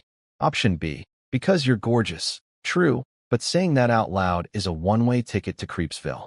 Terrible for long-term relationship building. Option C. Because your silk is worth more than gold and you're basically a walking military-industrial complex. Technically the most honest answer, but absolutely guaranteed to destroy any chance of cooperation forever. This wasn't a question. This was a final exam that would determine whether I get a legendary ally or wake up with a spider leg through my chest. Time to channel my inner Oscar winner. I looked her dead in the eyes, clear, sincere, zero bullshit energy, and delivered my line. Because in my eyes, there are no bad races. Only bad people. I saved you because you were a life lying in the forest, dying, needing help. That's all. Nailed it. Perfectly wrapped truth. It was true, just strategically edited. Like a resume. Meanwhile, my eyes, totally by accident, I swear, drifted downward. Silver hair draped like moonlit silk over her shoulders, conveniently covering the important bits while simultaneously making everything more distracting. Impossibly tiny waist. Hint of abs. Skin like polished jade glowing in the firelight. And below that, 8 armored death legs radiating. I will murder everything you love, energy. Half angel. Half demon. 100% the kind of character design that would break the internet. If she streamed on Twitch in my old world doing nothing, she'd hit #1 trending in 30 seconds flat. I thought while maintaining my perfectly compassionate, sane expression. My system pinged. Hostility significantly decreased. Trust, 10%. Affection, -50, -35. Confusion, it's working. My acting career was thriving. I pressed forward gently. Those mercenaries. They weren't the first humans to hurt your people, were they? That question opened the floodgates. Her eyes went dark. The tiny spark of warmth I'd built vanished under a tidal wave of grief. First, she laughed bitterly. They were just the most recent pack of hyenas. Then she told me everything. Her tribe used to live in a sunny valley at the foot of the Dragon Spine Mountains. Golden bellflowers everywhere. They liked peace. They liked weaving, healing injured animals, making beautiful cloth from their silk. They'd even trade with humans at the market, fabric for food and salt. Humans were scared of them. Sure, but business was business. Then some noble named Lox became the new lord of that territory. He didn't want taxes. He wanted them. Live Arachne girls sold for insane prices on the capital's black market. Their silk was luxury material worth a fortune. So he brought an army, burned their valley, poisoned arrows against their warriors, capture nets for their women. The golden bellflowers turned red that day. Survivors fled west under their queen's leadership, all the way to this forest, my forest. They thought they'd finally be safe. Wrong. The previous lord of lightless territory, the scumbag whose mansion I now lived in, treated hunting Arachne like a sport. He'd ride through the forest with his knights, chop off their heads, and hang them on his wall like trophies. Araya's mother died protecting her. Arrow through the abdomen. I felt my fists clench. The survivors retreated to the deepest, darkest cave they could find. No sunlight, no food, just cold, hunger, and slow death. We have less than 50 left, Araya whispered. Mostly elderly and babies. They die every day. Starvation, cold, disease. I'm the youngest warrior left. I couldn't watch them die doing nothing. So I went out to find food, and then those mercenaries found me. The story ended. The room was silent except for the fire crackling. My heart genuinely hurt. This was genocide with extra steps. One noble treated them as merchandise, another treated them as entertainment. Home destroyed, family murdered, species on the brink of extinction, hiding in a cave waiting to die. Any decent human being would feel rage hearing this. But I am not just a decent human being. I am also a businessman. And approximately 0.3 seconds after the sympathy hit, My brain went supernova. A dying tribe with zero bargaining power. Meaning if I help them now, I get maximum loyalty at minimum cost. A race with steel-strength silk, medical-grade thread, neurotoxin compounds, and unmatched forest survival skills. About to be acquired for the low, low price of some food and a roof. This isn't a problem. This is a starter pack delivered to my doorstep, complete with the entire production line. My breathing got faster. I had to physically force my face to stay in, sad and angry about injustice. Mode instead of venture capitalist who just found $1 billion startup selling for pocket change mode. I stood up and started pacing the room, brow furrowed, looking like a man wrestling with an impossible moral dilemma. This was theater, pure performance. I needed her to believe this decision was hard for me, that I was risking everything out of noble conviction, not that I was mentally calculating return on investment. I stopped, turned, locked eyes with her, and dropped the bomb. Take me to your people. Araya's pupils shrank to pinpoints. Her body tensed. Take a human to their last hiding place? Their final sanctuary bought with blood? She started to refuse. I can give you food, shelter, and a future. Her brain short-circuited. I could literally watch the words, food, and future, crash into her consciousness like meteorites. Those concepts were so alien to her current reality that she couldn't even process them.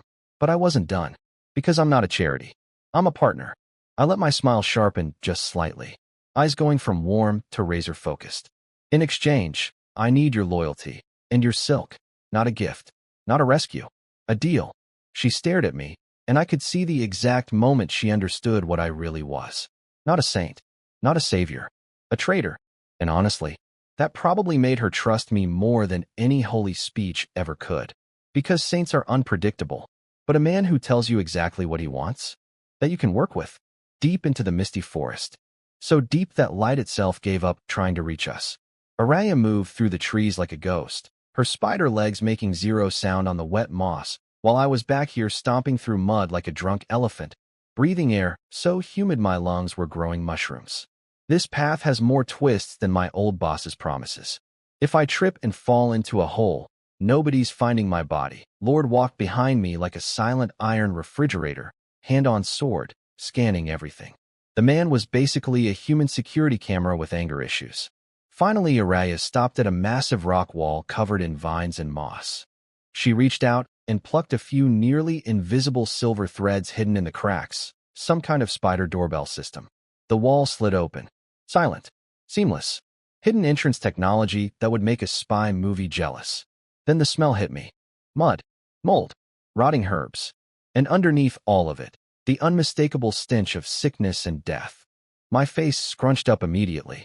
Araya glanced back at me with shame in her eyes, but said nothing. We walked in. The stone door sealed behind us. Total darkness. When my eyes adjusted, I saw what hell looked like. The cave was enormous, a hollowed-out mountain belly. But there was no life in here. Just damp walls covered in tattered webs, water dripping into stinking puddles, and dozens of figures huddled in every corner. Araya's people, and they were so much worse than she described. Mostly elderly and children. Skin stretched over bones. Eyes hollow. They looked like withered branches waiting to crumble into dust. Some were coughing. Some weren't moving at all. The second they saw me and Lord, those dead eyes caught fire. Not the good kind. I want to rip your face off and eat it, kind. HSSSSSS. Humans. How did they find us? Aray. You traitor, young Arachne warriors, what few remained, snapped into attack positions, legs raised, fangs bared, hatred pouring off them like heat from a furnace. Wow, what a warm welcome. Really feeling the love. One wrong sneeze, and I become spider food. My sympathy lasted about 3 seconds before business brain took over. This is amazing. They're desperate, starving, and have nowhere else to go. These are the cheapest shares on the entire stock market. One hot meal, and they'll pledge eternal loyalty. This is the deal of the century. Then SHE appeared. A voice cut through the chaos, not loud, but carrying absolute authority. Every Arachne instantly shut up and backed down. From the deepest shadows, the matriarch emerged, bigger than the others. Spider half like a black fortress, legs thick and powerful, covered in battle scars that told stories of wars I couldn't imagine. in her upper half. My throat went dry. She was maybe early 30s in human terms. Black hair flowing wild. Face bearing a few warrior scars that somehow made her more attractive. Dark crimson eyes deep as ancient wells, full of wisdom forged in fire and blood. And her body, even baggy animal hide clothing couldn't contain those curves. She was mature, powerful, voluptuous in a way that radiated raw life force and danger simultaneously. Majesty and seduction, fused into one being. That is what a queen looks like. That figure, that presence. In my old world, she'd have her own religion. Outside, calm, professional face. Inside, spiritual standing ovation. This was Corvana, the matriarch, Araya's mother. Her crimson eyes locked onto me like twin gun barrels. You brought a human here. Why? Her voice could freeze lava. You want us to become his next trophies? Araya panicked, jumping in front of me with arms spread like a shield. No. He saved me. He fought off the mercenaries. He healed my wounds. Look, she pointed at her bandaged legs. He says he can help us. Corvana's cold stare didn't budge. Not 1 millimeter. Human help. You mean catching us and selling us to fat nobles as toys? Or mounting our heads on walls like your previous lord? Tell me, human, what do you want? Our warriors? Our last scraps of silk? Every arachne in that cave was staring at me like I was a piece of meat on a cutting board. One wrong word, and they'd shred me before Lord could even draw his sword. I smiled, pushed past Araya, stepped forward, looked the queen dead in her crimson eyes. You want to know what I want? Before I answer that, let me tell you what you're facing. I raised one finger. First, food. Your stored meat is rotting in this humidity. Eating it makes you sicker, and you can't hunt anymore. Corvana's pupils contracted. Second finger. Disease. This damp, dark hellhole is a bacteria factory. Your elderly and children are dying from lung infections, gut problems, and festering wounds. Your herbs aren't doing anything. Coughing echoed through the cave as if on cue. Perfect dramatic timing. Third finger. I swept my gaze across every hopeless face. Third, and deadliest of all, you have no hope left. You're not living in this cave. You're dying in it. You're just waiting for the end. 3 hammers. 3 direct hits. Every arachne flinched because every word was true. I just ripped open the wound they were all pretending didn't exist. Corvana's Ice Queen composure cracked for the first time. Shock and disbelief flashed across her face. How did this human know all of this? I didn't let her recover. Now I'll answer your question. I stepped forward again, presence expanding like I owned this cave. I don't want your silk. I don't want your warriors. I don't want any person. I want your future. And since you don't trust me, which is completely fair, let's make a bet, a bet where I stake my life. Even Lord did a double take. Araya went white and grabbed my sleeve. Give me 3 days. In 3 days, I will make your stored meat last weeks without rotting. I will ease the coughing and fevers of your sick, and I will bring this miserable hole permanent light and heat. My voice echoed through the cave like a prophecy. If I succeed, your entire tribe pledges loyalty. You become my sharpest spear and my strongest shield. If I fail, I grinned. The crazy kind. My life and my knight's life are yours.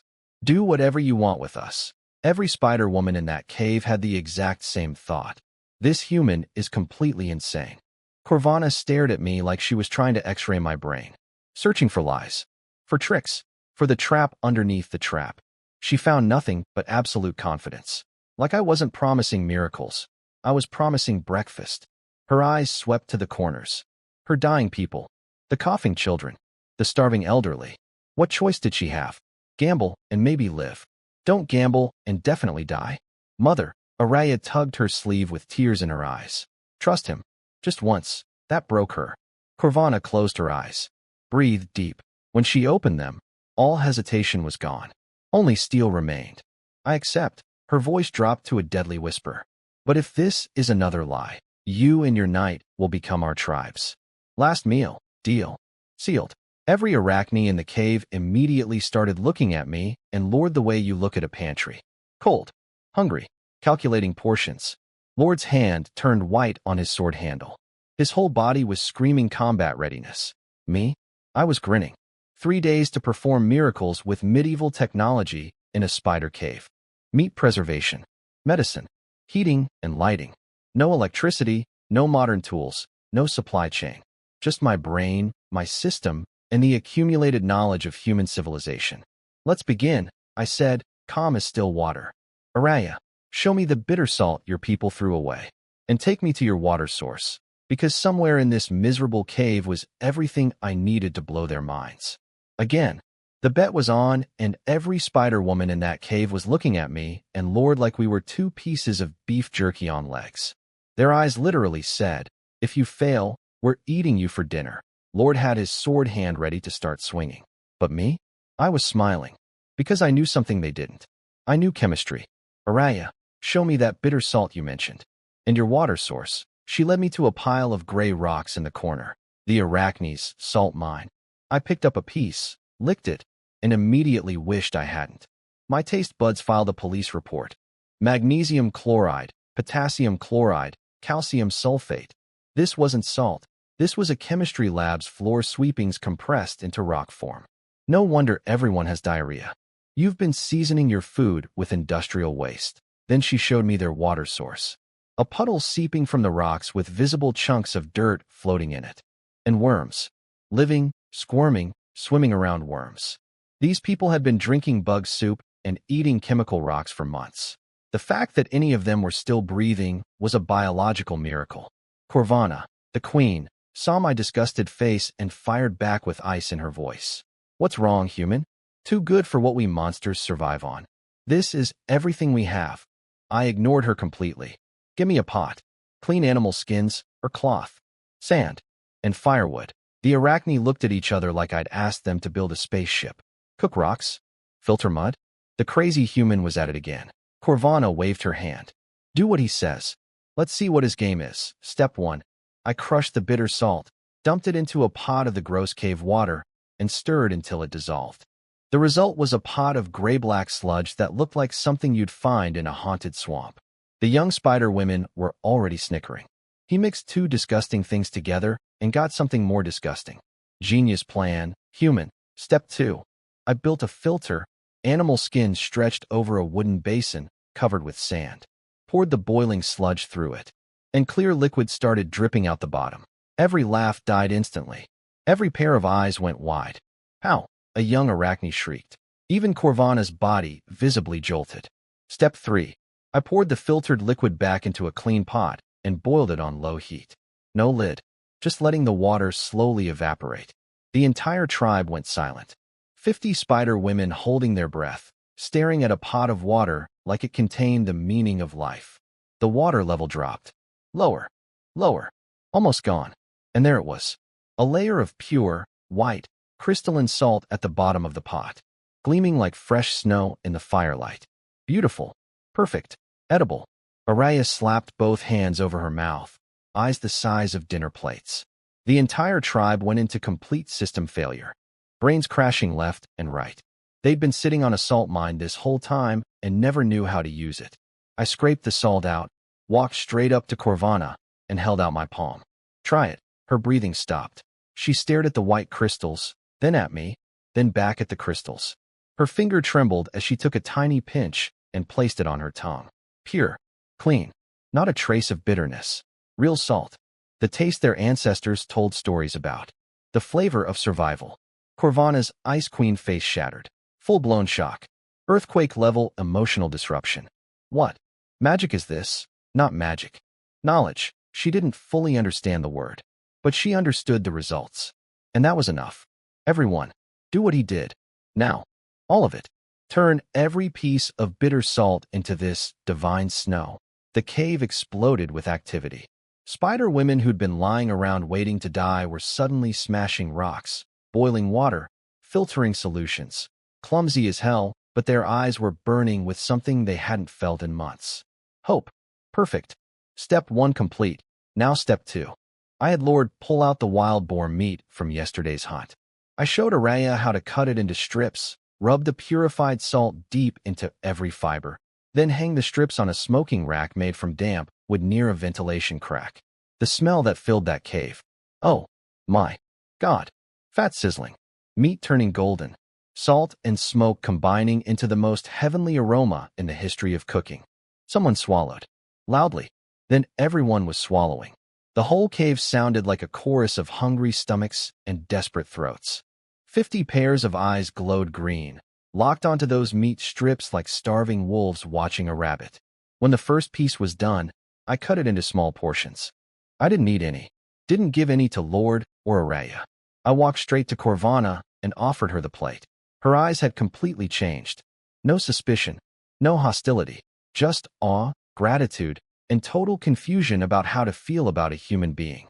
She took the meat, but she didn't eat it. She carried it to the darkest corner of the cave, where a tiny spider girl, maybe 3 or 4 years old, nothing but skin and bones, was shivering against the cold stone wall. Corvana knelt down with a tenderness that could break your heart and gently placed the warm, fragrant meat at the child's lips. The little girl bit into it. Her eyes lit up like stars. She chewed with her eyes squeezed shut in pure, innocent happiness. That one image, a starving child tasting real food for the first time, illuminated the whole miserable cave brighter than any torch ever could. My system pinged. Tribe survival needs partially met. Matriarch hostility eliminated. Trust, 35%. Affection, minus 3510. Initial acceptance. Day 1 of the bet. Halfway won. But then Corvana walked back to me. No smile. If anything, she looked more troubled than before. You gave us edible salt. You gave us meat that won't rot. You gave us enough hope to keep breathing. She paused. Her crimson eyes burned into mine. But come with me. She led me to the deepest part of the cave, behind a thick web barrier. Lord tensed up. I waved him down. Behind the web, the smell changed. More bitter herbs. More decay. More death. 3 tiny spider children lay on beds of dried moss. Skin waxy yellow. Eye sockets sunken. Breathing so faint you had to watch closely to confirm they were alive at all. No visible wounds. No injuries. They were just fading, like candles in a windstorm. Corvana stood over them, and for the first time, this towering warrior queen looked completely helpless. Salt can preserve dead meat, she whispered. She turned to me. Those crimson eyes, 2 pools of drying blood, reflected my face back at me. But can it save lives that are still living? This wasting disease has taken 5 of our children in 2 months. This is our true despair. Tell me, new lord of lightless territory, can your knowledge cure them? Corvana's question hung in the air like a death sentence. Can your knowledge save living children? Every spider woman stared at me. Even Lord was sweating. But me? I wasn't even worried. Because I'd already diagnosed the problem in under 60 seconds. I crouched next to those dying kids. Checked their eyes, cloudy. Felt their foreheads, burning hot. Looked at the moss beds underneath them, soaked in filth. Stood up, brushed off my knees. This isn't a disease. Corvana's head snapped up. What? It's not a curse either. I pointed at their disgusting water puddle. Then at the piles of waste scattered around the cave floor. Your water is full of invisible parasites. They crawl inside your stomachs and eat you from the inside. Your waste breeds more parasites. They get into your food, your wounds, the air. They're everywhere. You're not sick. I let that land like a hammer. You're poisoning yourselves. Dead. Silence. Every arachne looked like I'd slapped them across the face with a fish. Their entire understanding of why they were dying, curses, bad luck, angry spirits, just got demolished by a construction worker from another dimension. I didn't give them time to argue. 3 rules. Non-negotiable. Rule 1.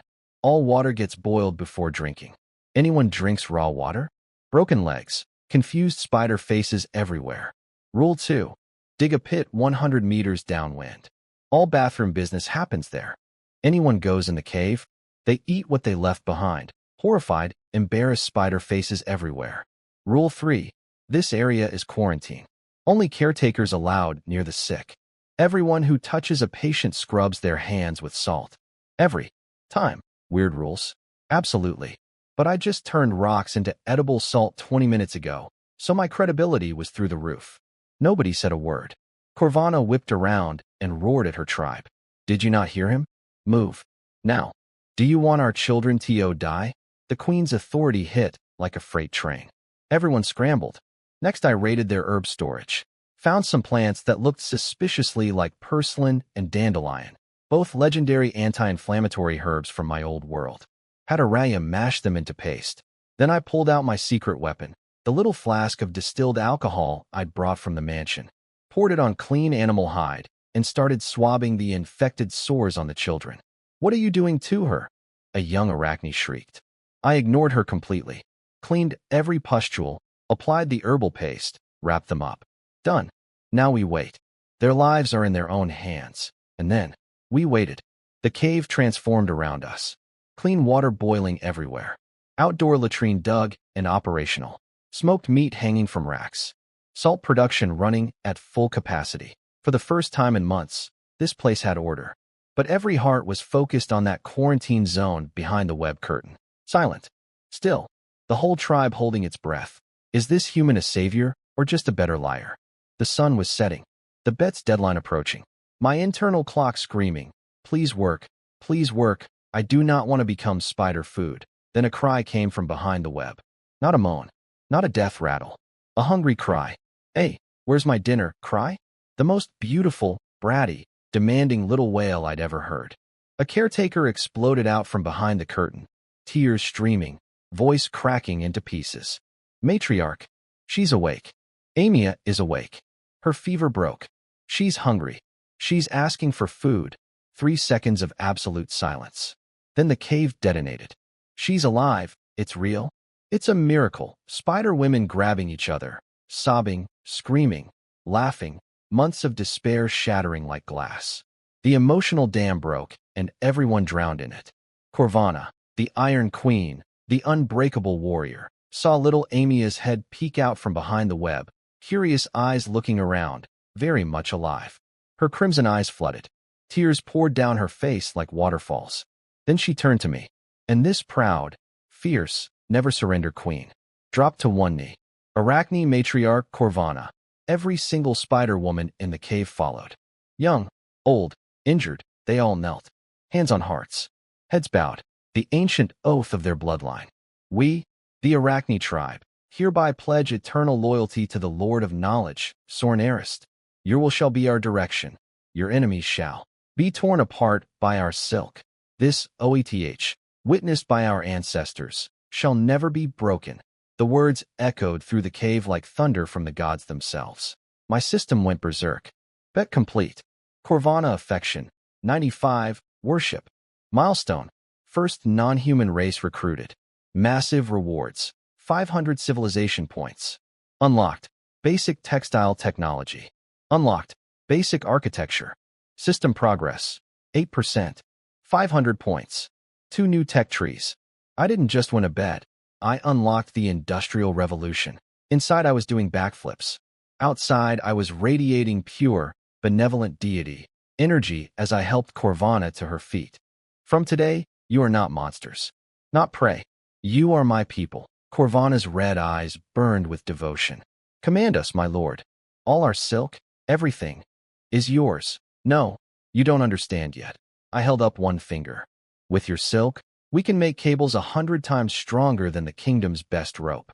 We can lift boulders the size of houses. Second finger. We can weave fishing nets so fine we'll pull tons of fish from the southern sea. Third finger. We can create surgical sutures that the human body absorbs naturally. Wounds that heal perfectly. My eyes locked onto Corvana's powerful frame. And we can weave armor. Lighter than chainmail. More flexible than leather. Strong enough to stop a sword. Body armor that will make every knight in the Empire look like they're wearing pajamas. Every Arachne's eyes went massive. Their silk, the thing they'd always been hunted for, wasn't just valuable. It was world-changing. Then I pulled out my final card. A scroll. Unrolled it in front of everyone. A blueprint. Drawn in charcoal. Not a cave. Not a hole in the ground. Houses. Rows of proper wooden buildings with big windows. A weaving workshop. A communal kitchen. A medical clinic. Even a playground for the kids. A village. Human and Arachne living together. Located at the border between Lightless Town and the misty forest, where there was sunlight.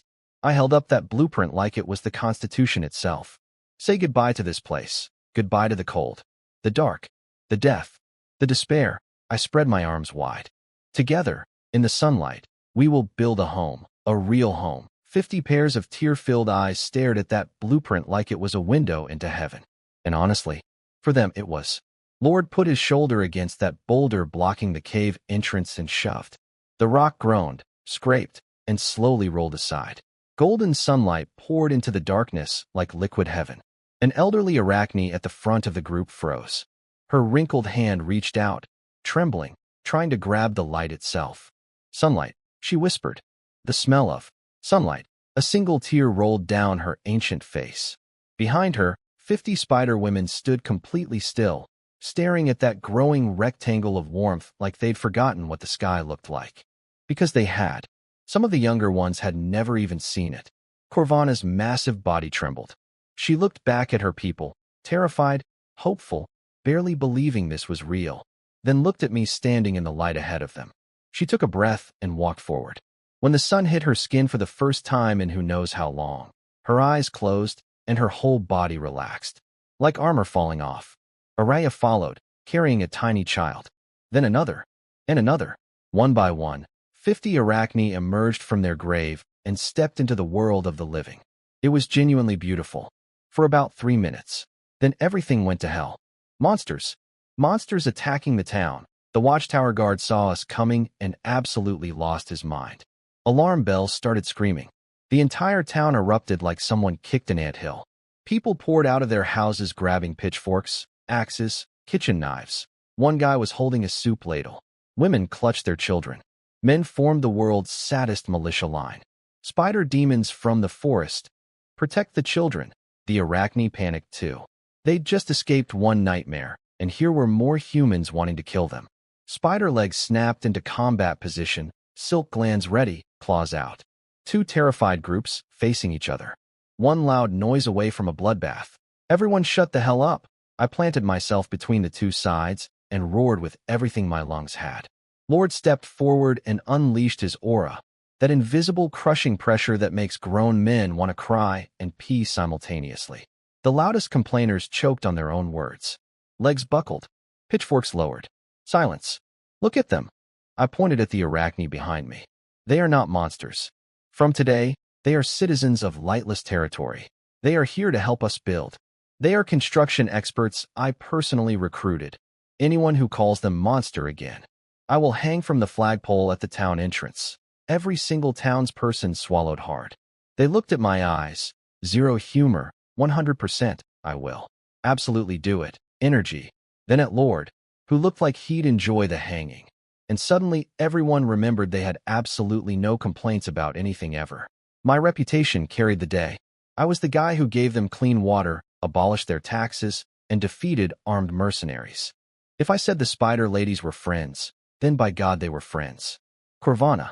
Begin construction. Yes, my lord. And then, magic happened. Not literally, but close enough. Human carpenters started building wooden house frames the normal way. Slow, clumsy, ropes too short, beams falling over. The usual medieval construction disaster. Then the Arachne joined in. One warrior casually picked up a log that needed 4 humans to carry and placed it perfectly with her 8 legs like she was arranging flowers. A young spider girl crawled up a 6-meter pillar like it was a sidewalk, shot silk from her abdomen, and wrapped the joint between beam and pillar in seconds. The silk hardened instantly, stronger than any rope, any nail, any joint these carpenters had ever seen. A blacksmith standing nearby watched his jaw hit the floor, looked at the pathetic hemp rope in his hand, then looked back at the silk binding.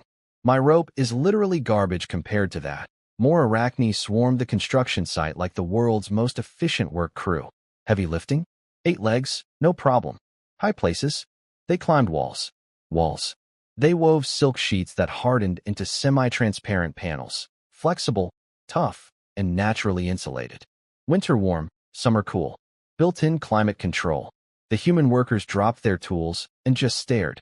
A frame that would take them an entire day? The Arachne finished it in 1 hour. And it was better quality than anything they'd build in a lifetime. This wasn't construction. This was a miracle with extra legs. Every trace of fear in those workers' eyes got replaced by pure, unadulterated worship. Master, how did you do that flying move? Goddess, please do the web thing again. One brave carpenter walked right up to a young Arachne and started gesturing wildly, trying to learn advanced spider architecture techniques. She flinched, then tilted her head curiously. Fear was melting faster than ice cream in July. By sunset, an entire village had taken shape outside lightless town. Rows of organized houses, wide streets, a central square. The weaving workshop and communal kitchen already had frames up. This wasn't building speed. This was time travel. That evening, a huge bonfire burned in the center of the new settlement. Humans and Arachne sat together for the first time ever. A townsman awkwardly handed roasted boar meat to a little spider child. She took a bite and smiled with her eyes closed. Her warrior mother reached into her bag and offered back a sweet-smelling forest fruit. One smile, one nod. Something warm spread through the camp that had nothing to do with the fire. Up on a nearby hill, I stood watching it all. Araya beside me, moonlight turning her silver hair into liquid starlight. I never imagined this could happen, she whispered. My people and humans, sharing food by a fire. They're smiling. She turned to me, those purple eyes overflowing with gratitude. You did this, Lord Sorn. All of it. The matriarch asked me to tell you. Our tribe will be your sharpest spear and strongest shield for all generations. And she stepped closer. Face slightly pink. Everything I have is yours, the moonlight, the beautiful girl, the confession-like statement. The atmosphere was getting dangerously romantic. My brain hit the emergency brake. Whoa, this is moving way too fast. I signed up for civilization building, not a dating sim. We're supposed to be doing infrastructure, not speed-running the romance route. I coughed, took a strategic half-step backward, and put on my most dignified leader expression. This is only the beginning. I stared dramatically into the distance at the desert and mountains beyond, pretending to contemplate my grand vision when I was actually just trying to calm my heartbeat down. Next morning, sunrise, everyone gathered in the new village square. They expected me to raise a flag with the royal lion crest, the Arist family symbol. Standard noble stuff. I shook my head. Lord handed me the folded banner. I grabbed the flagpole, took a breath, and unfurled it. A red flag. No noble lion. No imperial crown. No aristocratic nonsense. Just two symbols woven in thread, a bronze gear and a golden stalk of wheat. Interlocked. Inseparable. Industry and agriculture. Knowledge and survival. The foundation of real civilization. I drove that flagpole into the earth with everything I had. It stood tall. The red banner caught the morning wind and stretched wide over our heads. Humans and Arachne alike stared up at it, confused, curious, captivated. It wasn't a noble's crest. It was a promise. The old world ends here. And something new, something built on knowledge, cooperation, and the refusal to lie down and die, was about to rise from the most forgotten corner of the empire. Right under their noses. Right under everyone's noses. Everything was going great. New village built. Spider women integrated. Reputation at an all-time high. I was basically the medieval equivalent of a celebrity CEO. Then I decided to take a walk through my own town. Biggest mistake of my life. The smell hit me like a truck made of sewage. My nostrils were assaulted by a cocktail of human feces, rotting garbage, animal guts, and some mystery liquid that had been fermenting since the dawn of civilization. My stomach did a triple backflip. My face turned green. My eyes watered. This wasn't a town. This was an open-air biological weapon testing facility. The streets were just mud paths stomped slightly flatter than the surrounding mud. Mixed into the mud was, I don't even want to describe it. Let's just say the green flies buzzing around were having the time of their lives. A woman walked out of her house, completely expressionless, and dumped a bucket of mysterious stinking liquid right in the middle of the road. Like it was the most normal thing in the world. Because to her, it was.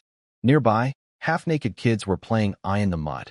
One slipped and face-planted into a puddle of something that was definitely not water, got up, didn't even flinch, scooped up a handful and threw it at his friend.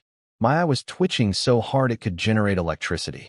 Even in my past life, even in the most rural countryside, I had never witnessed anything this aggressively unhygienic. These people hadn't just skipped hygiene class. They'd never even heard the word existed. Going to the bathroom anywhere you stood wasn't a bad habit here. It was practically a cultural heritage. Your Highness? You look unwell, Lord said, genuinely confused. Because to him, this was normal. Towns just smell like this. That's how the world works. I covered my face with cloth and kept walking, scanning the town like a health inspector from hell.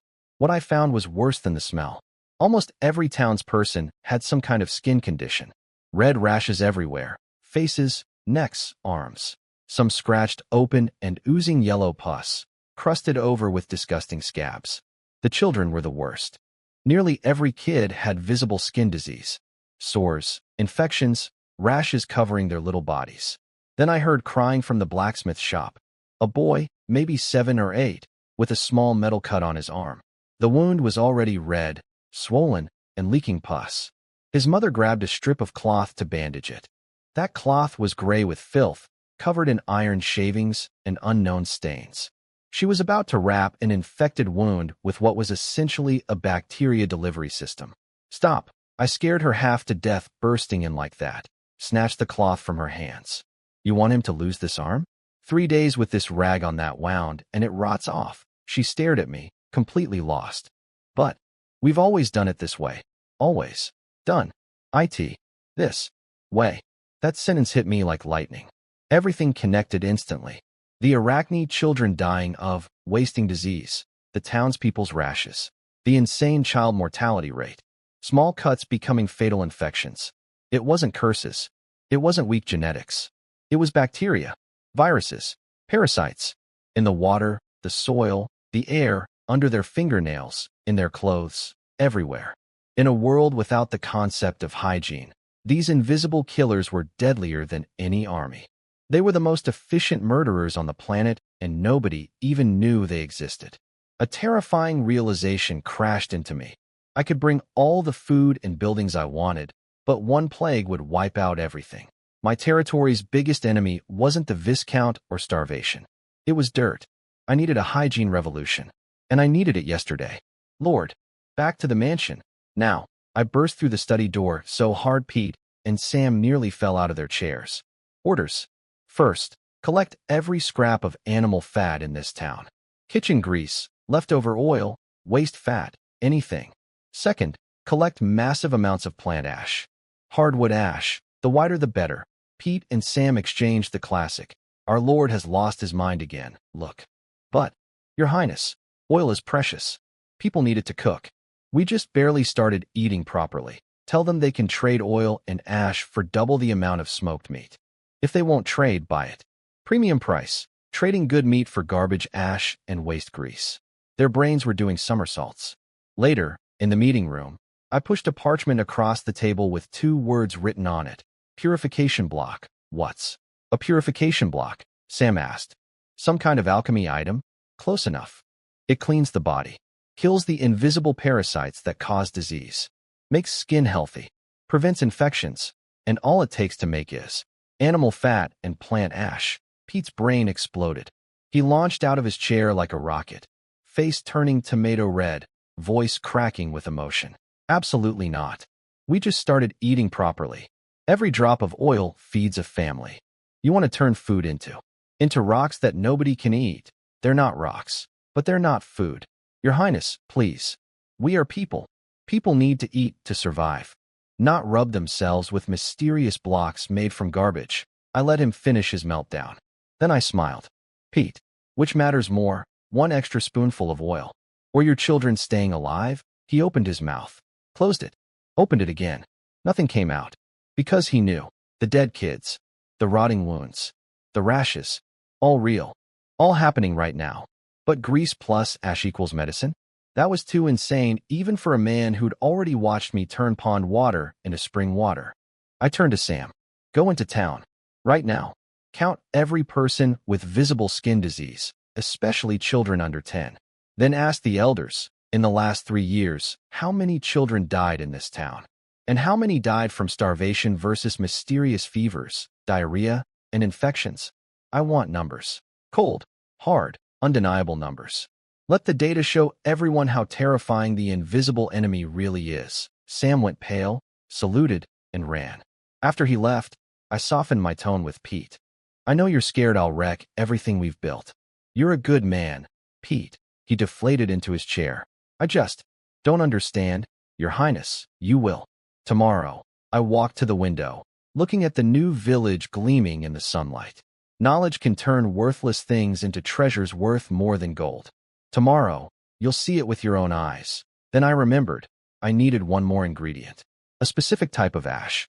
Super alkaline. The kind that burns your tongue. I looked out into the courtyard where a certain silver-haired, purple-eyed spider girl was curiously exploring her new surroundings. Araya, she perked up and trotted over like an eager puppy. Yes, Lord Sorn.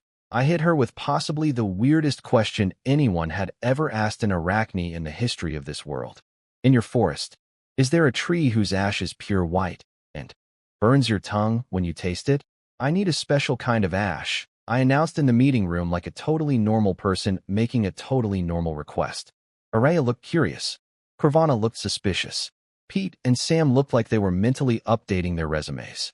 Specifically, I need a plant that, when you burn it and soak the ashes in water, the liquid burns your tongue. Burn your tongue ash. Yeah, I know how that sounds. Araya turned to Corvana with a, help me, face. Corvana stared at me for a long time, probably checking if I was possessed by a demon. Then she dug deep into her ancient memories. There's a plant called scorchroot. Its sap melts flesh on contact. Our tribe has never touched it. It's extremely poisonous. Perfect. That's exactly what I need. I almost jumped out of my chair.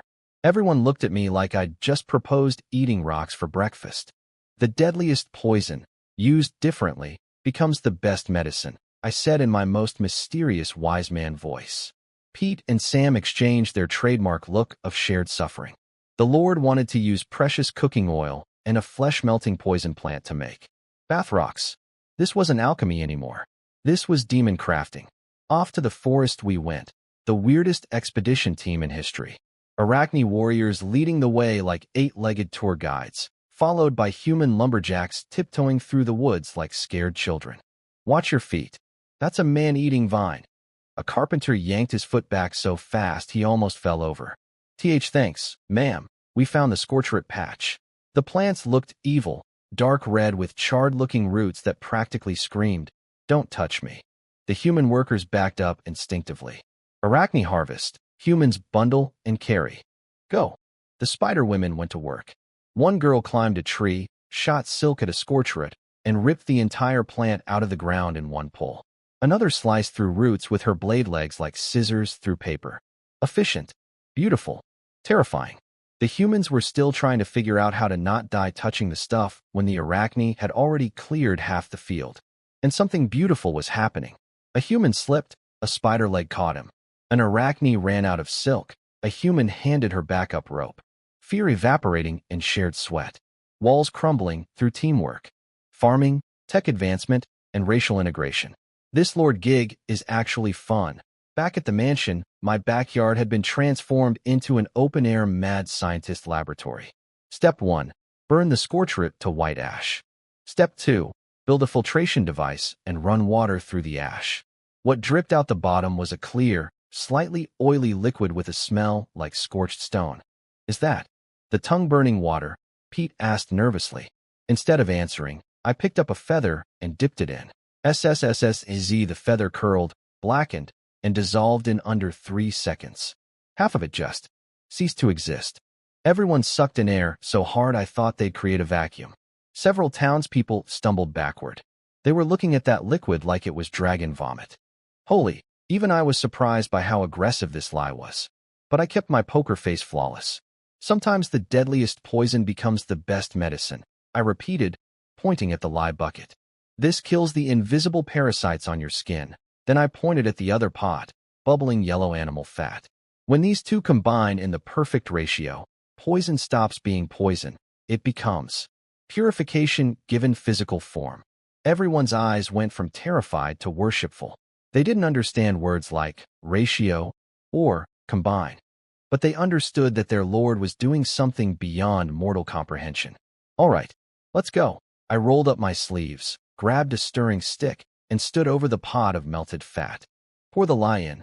Slowly, a brave worker dribbled lye into the oil. Sizzle. White smoke. Weird smell. Stir. One direction. Don't stop. I stirred like my life depended on it. Which, reputation-wise, it did. The mixture got cloudy. Thicker. Smellier. Everyone held their breath. watching the pot like it contained the meaning of existence. Minutes passed, sweat on my forehead, arms burning. Then, the mixture separated. Oil floated to the top. Gross gray sludge sank to the bottom. Oil and water, completely split. The only product was an even more disgusting smell. Total silence. Every face that had been glowing with excitement 3 minutes ago was now frozen in the expression of someone watching a souffle collapse. Failed, a worker muttered. That one word popped the balloon. Pete's. I told you so. Face returned at full power. Sam looked deflated. The crowd's energy dropped from mountaintop to ocean floor. Lord quietly stepped in front of me, hand on sword, scanning for anyone who might say something disrespectful. But I was grinning. Who said it failed? I tossed the stirring stick aside and wiped my forehead. That was just calibration. Now I know the exact ratio. Without even looking at the failed batch, I walked to the backup pot I'd prepared. Adjusted the fat to lye ratio. Less lye this time. Round 2. Same process. Pour. Stir. Heat. But this time my movements were smoother, more confident. The stick traced perfect circles. Minutes passed. The mixture got cloudy again. But this time, no separation. It kept getting thicker, more uniform. Liquid became paste. Paste became cream. A completely new smell filled the air. Not oil, not lye, something else entirely. I stopped stirring and looked into the pot. A pale yellow, semi-solid mass sat there. Smooth, unified, beautiful. Miracles require a little patience. I had workers pour the hot soap paste into a large wooden frame lined with clean hide, then smooth the surface flat. Let it sit. Overnight. Tomorrow, you will witness garbage become gold. I walked away, leaving behind a crowd of people who were simultaneously confused, amazed, skeptical, and so curious they could barely stand it. That yellow blob sat in its wooden frame, cooling in the night breeze, hardening into something none of them could identify. Was it the miracle their Lord promised? Or just a bigger, flatter pile of failure?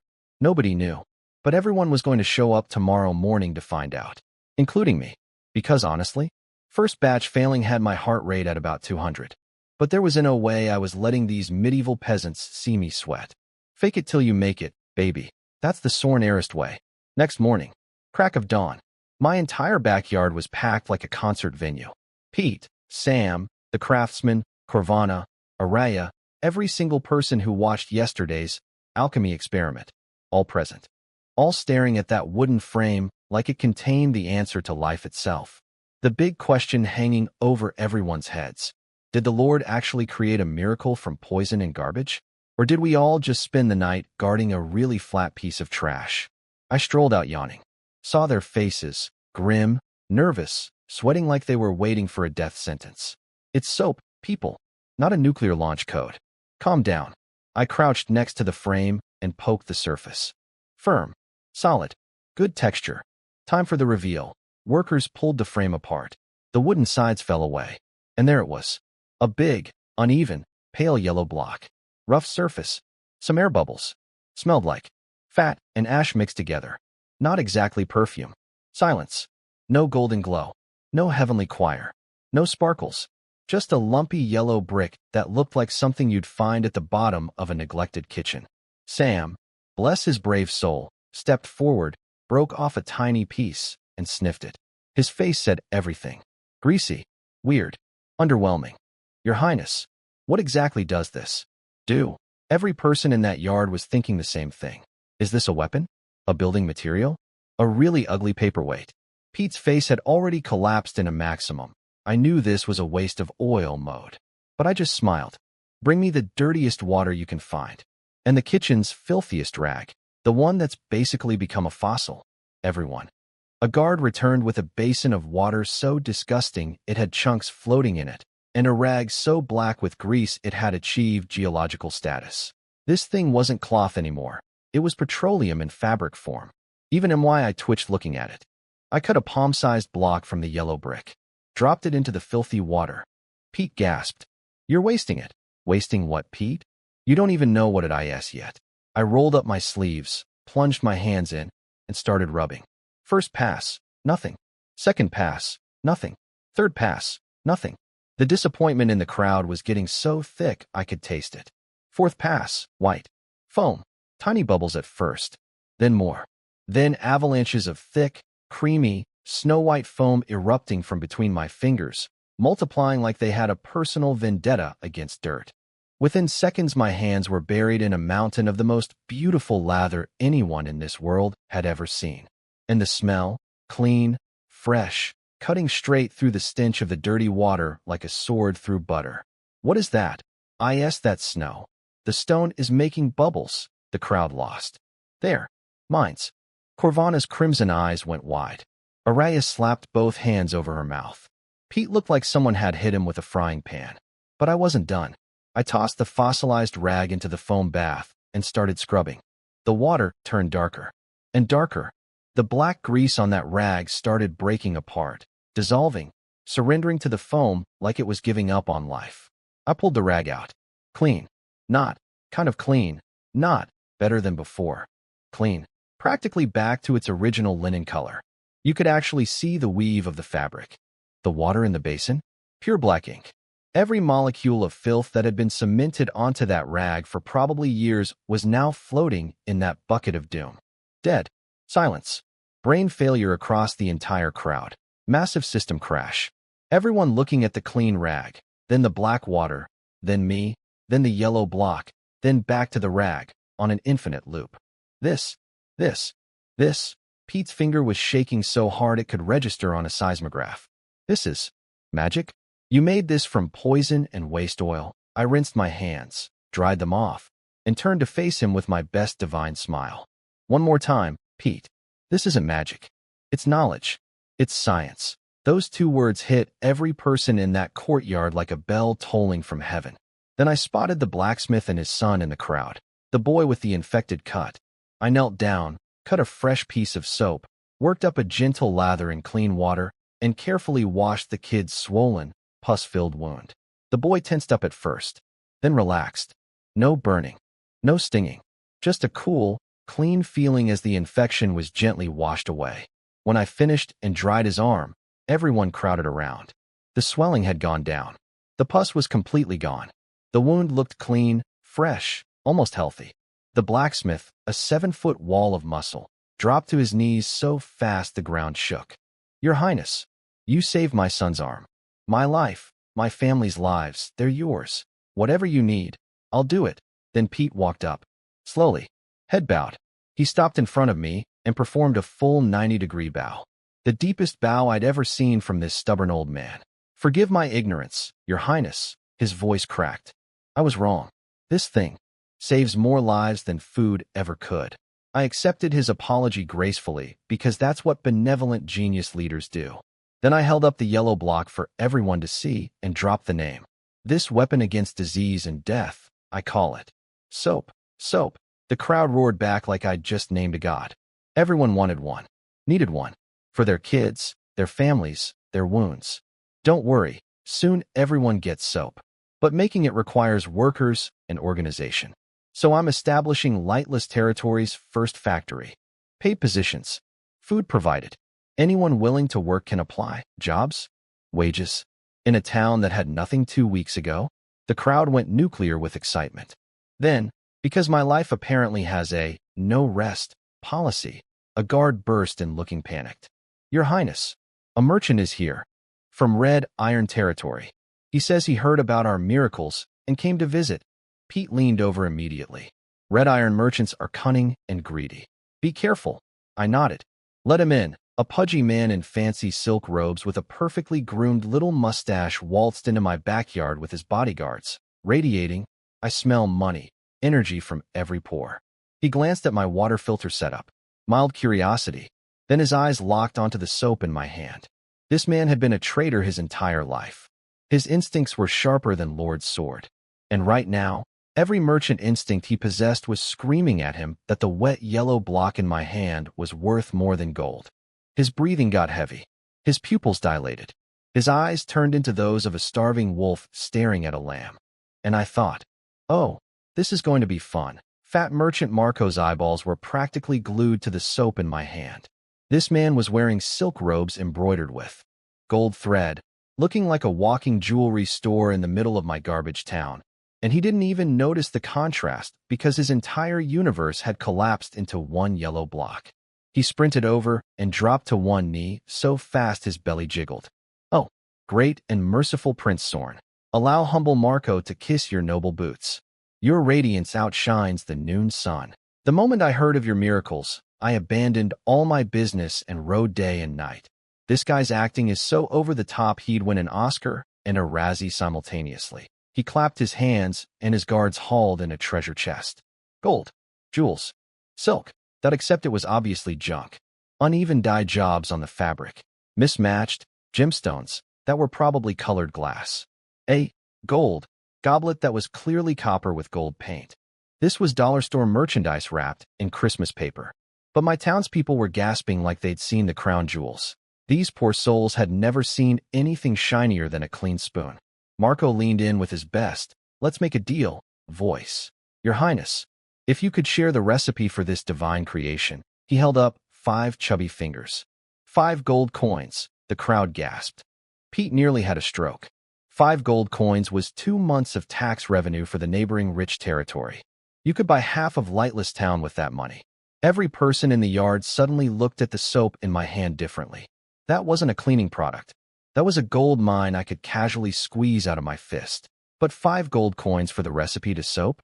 The product that could revolutionize hygiene across an entire continent? Please, that's like offering $5 for the iPhone patent. Marco, do you think my territory needs your little trinkets? His face twitched. This dump? No roads, no money, no nothing, and you're saying you don't need cash? Are you stupid? I snapped my fingers. Corvana. The Spider Queen stepped forward carrying a polished wooden box. I opened it in front of everyone. Inside was a very small amount of fabric, arranged in a very specific shape. It was a matching set of women's undergarments, bra and panties, woven from the finest silver-white Arachne silk. In the sunlight, the material shimmered like liquid moonlight, lighter than air, softer than anything that existed in this world, with delicate lace trim that would make Victoria's Secret cry into their quarterly earnings report. I flashed back to the moment I'd handed Corvana the design sketches with a completely straight face. This is a high-tech textile product for comfort and structural support to improve our citizens' quality of life. Corvana had stared at the drawing, specifically at the 2 exaggerated cups, for a very long time before responding in the flattest voice imaginable. "My lord, your taste is unique." Anyway, I dangled the set in front of Marco's face. The man stopped breathing. His eyes nearly popped out of his skull. Not because of the design, because of the material. Softer than the finest velvet. Lighter than elven moon silk. A fabric that shouldn't exist. If he sold this in the capital to bored noble ladies. To the Empress. Another gold mine. An even bigger gold mine. His hand reached out trembling. I pulled it away. "Still think I need your box of knockoff jewelry." Marco's face went purple. His luxury goods had just been exposed as hot garbage next to my spider silk lingerie. This exiled prince was sitting on technology he couldn't even comprehend. But your Highness, with treasures like these, why stay in this wasteland? I could get you a mansion in the capital bigger than the palace. I shook my head like I was looking at a sad, small insect. You misunderstand, Marco. I'm not sitting on a gold mine. I'm building a world that grows gold mines. Later, in the meeting room, the real argument exploded. Pete slammed the table. We must sell soap at high prices. 2 silver coins per block. 100 blocks pays off all our debt. We can build roads. Buy grain. Hire soldiers. Araya looked ready to cry. But the children, my people, they can't afford that. 1 silver coin feeds a family for a month. Can't we just give it away? Old world bureaucrat greed versus new world innocent kindness. Head-on collision. Everyone looked at me. I leaned back, tapped the table. You're both right. And both wrong. Because you're only seeing one side. I walked to the territory map. Pete, making money for development? Correct. Araya, making sure everyone stays healthy? Also correct. So why not do both? I unveiled the plan. Dual track system. Track 1, external sales. Merchants like Marco, nobles, rich people outside our territory. Soap is a luxury product. Charge them through the nose. Their money builds our homeland. Track 2, internal supply. Every registered household in lightless territory gets 2 blocks per month at 10 copper coins. Basically cost price. Pete's jaw dropped. That's basically free. We'd lose money, which is why I'm introducing a new tax to cover the subsidy. The room froze. The hygiene tax. All tax revenue goes into a public finance account. Every copper in that account funds public services, soap subsidies, public bathhouses, sewage systems, worker wages. Taxes collected from the people, spent on the people. That is what a civilized territory looks like. Pete and Sam looked like I'd just explained quantum physics to medieval farmers. Taxes aren't for the Lord's personal fun. Taxes help the citizens. What? The announcement went up on the town bulletin board. When people read, 2 blocks of miracle soap for 10 coppers, thunderous cheering. Then they read the word, tax, dead. Silence. That word was a trauma trigger. The previous Lord's 100+ taxes had scarred these people so deep that the mere sight of the word, tax, caused a full PTSD response. Breathing tax. Living tax. The nightmares came flooding back. And then the agitators appeared. A scar-faced ex-guard jumped on a rock. Don't be fooled. It says tax. It's another tax. Same trick, different name. Just like the old breathing tax, a skinny tall guy joined in. He's a fraud, using this rock as an excuse to steal our last coins. He's no different from the last lord. Down with the lying lord. And no more taxes. Give us back our money. The crowd turned ugly. People who'd been worshiping me 5 minutes ago were suddenly waving fists and marching toward the mansion. Fear of taxes overrode everything. Gratitude, logic, common sense. A riot, forming right in front of me. Lord materialized on the steps, hand on sword, murder aura at full blast. The front row of rioters stumbled backward. But I walked past him, pressed his hand down gently, stepped onto the platform, faced the angry mob. No rage, no fear, just calm. I held up a bar of soap. The square slowly quieted under my gaze. It seems you don't understand what soap truly is, and you don't understand what I'm trying to give you. I let that sink in. So tomorrow, I will hold a grand cleansing ceremony for all of Lightless Town. You will see, with your own eyes, what every copper you spend actually buys. Behind me, the mansion gates swung open. Dozens of massive iron pots were already set up in neat rows, fires roaring beneath them, clean water boiling, and sending clouds of white steam into the air. A show was coming. The biggest show this town had ever seen. And those scar-faced agitators stirring up trouble? They had no idea what was about to hit them. The town square looked like a medieval water park designed by a madman. Dozens of giant iron pots lined up like steel soldiers, belching steam into the sky, turning the whole area into a sauna. Next to them, a mountain of yellow soap blocks stacked on wooden tables. Every single person in Lightless Town, humans and Arachne, was ordered to show up. They stood around the edges looking confused, suspicious, scared, and curious all at the same time. What's he doing with all this water? So much firewood wasted. What if we pay and nothing happens? I heard every whisper and smiled. This is literally a bathhouse grand opening promotion. I'm a prince working as a bathhouse attendant. My career trajectory is truly inspiring. No speeches. No drama. I just pointed at the crowd. Blacksmith, bring your son up here. The big man led his nervous kid onto the stage. I lifted the boy's arm for everyone to see. That nasty infected wound from days ago? Healed. Pink new scar. 0 pus. 0 swelling. Yesterday, soap saved his arm. I let that sink in.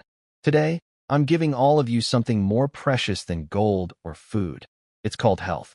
Then I rolled up my sleeves, grabbed a bar of soap, and started undressing the kid next to a big wooden tub of warm water. When his clothes came off, I nearly gagged. This child had so much caked on dirt that his skin was basically wearing its own geological layer. Gray-black filth covering every inch like medieval body armor. This wasn't a boy. This was a walking mud sculpture. This isn't a human child. This is a sedimentary rock formation with legs. I dunked him in the warm water, lathered up the soap, and started scrubbing. White foam poured from my hands.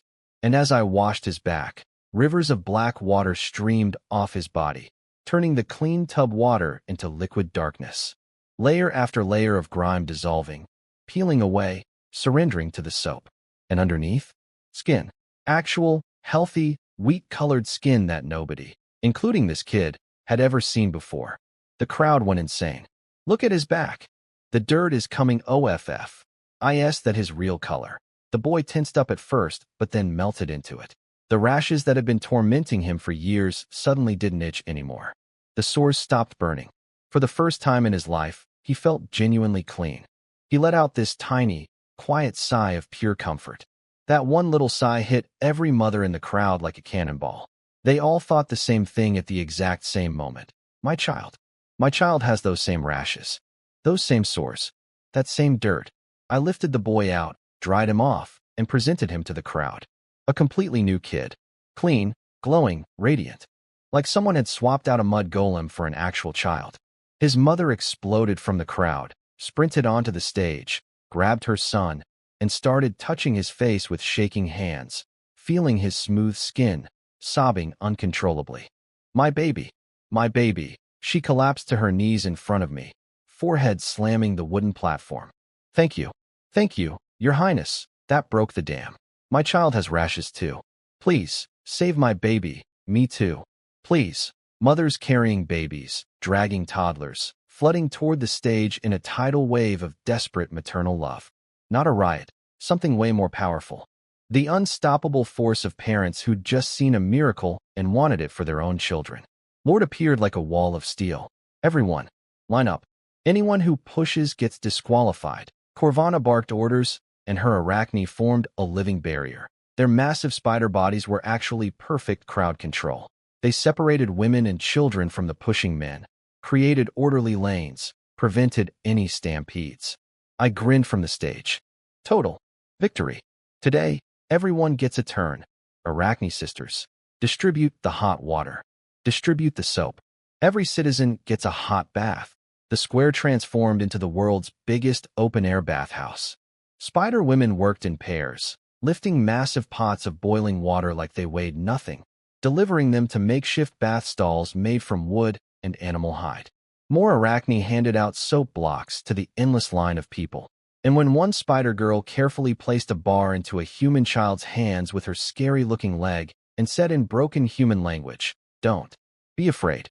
Wash. Clean." Every last shred of fear between the two races evaporated in the rising steam.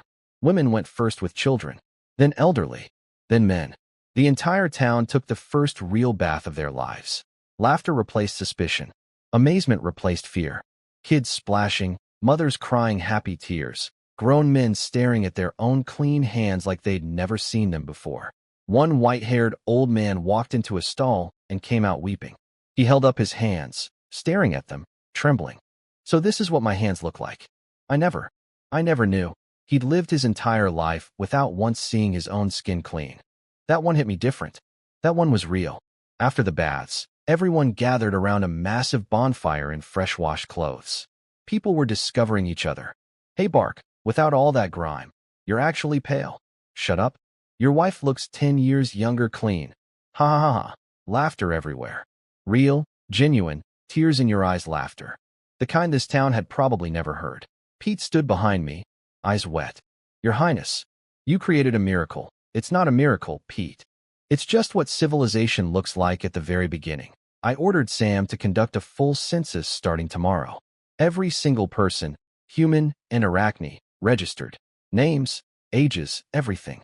This territory was about to get organized. And in the corner of the square, that scar-faced agitator who'd been screaming, "Down with the lying lord," yesterday? He was clean, wearing his best patched-up shirt, watching the bonfire, watching the children running around looking like actual children for the first time. His expression kept changing, shame, confusion, and something that looked suspiciously like longing. He stood there for a long time, then quietly walked to the small wooden box I'd set up, the hygiene tax collection box. He pulled out a single copper coin. His only copper coin, stared at it, looked up at me on the steps, then dropped it in.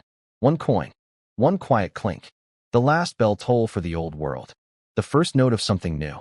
I saw it all, smiled. Hearts won. Revolution complete. Then, just as I was about to relax for the first time in weeks, my system went absolutely nuclear inside my head. Milestone achieved. Baptism of civilization. Territory cleanliness, citizen health, public loyalty, and civilizational identity have all reached critical thresholds. Calculating rewards. I braced myself. Probably a few hundred points, maybe a minor tech unlock. Rewards. 1. Civilization points. 10,000. 2. Unlocked. Agricultural age advanced tech tree. 3. Special reward. Complete blueprint. Basic urban pipeline network. 10,000 points. My brain stopped. That was more than everything I'd earned combined multiplied by 10. But the real jaw-dropper was the last one. Urban pipeline network. A complete blueprint for citywide water and sewage infrastructure. I stood there on the mansion steps, staring at a system screen only I could see, frozen solid, while behind me an entire town celebrated the happiest night of their lives. Inside my head, pure, nuclear-grade, weapons-grade excitement. I just went from medieval soap maker to city planner in one notification. This game just jumped 3 difficulty levels in my favor. My system went berserk. Notifications stacking on top of notifications like an inbox from hell. Hidden quest complete. Foundation of civilization. Chapter of cleanliness. Rating, perfect. Bonus, 1,000 civilization points. New tech trees unlocked. Basic medical hygiene and city planning. My brain short-circuited. The virtual tech tree in my vision was growing like a time-lapse video of a forest. 2 massive new branches exploding out of the main trunk. One glowed green, life and healing. Basic medical hygiene. The other was stone gray, order and structure. City planning. I dove into the medical tree first. Disease theory, basic. Unlocked. Sterilization methods. Unlocked. Surgical sutures. Locked. 500 points. Herbal encyclopedia. Locked. 800 points. Then I saw the last entry. Penicillin cultivation, concept. Unlock conditions. Penicillin. The god of modern medicine. The drug that saved more lives than literally anything else in human history. And the system gave me a concept with question marks for unlock conditions. Are you kidding me? You just slapped the menu of a 5-star restaurant in my face and said, want some? Cool. First go evolve a pig from single-celled organisms. That's your idea of a reward. Deep breath. Deep breath. Moving on. Then I opened the city pipeline blueprint and my jaw hit the floor. A full 3D model exploded into my brain. Complete urban sewage system. Individual household drainage connecting to underground ceramic pipes with precise angles of decline, feeding into main collection channels, flowing to a 3-stage settling and fermentation treatment facility outside town. Every detail, every measurement, every connection point. Scientifically perfect, adapted entirely for materials available in this world. This wasn't a sketch. This was the complete public sanitation infrastructure of a modern city, dumbed down to medieval tech level.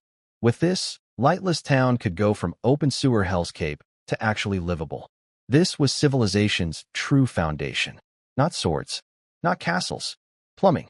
Then one more notification. Deep alliance with Arachne detected. Covenant certified by world laws. Special status activated. Civilizational symbiosis.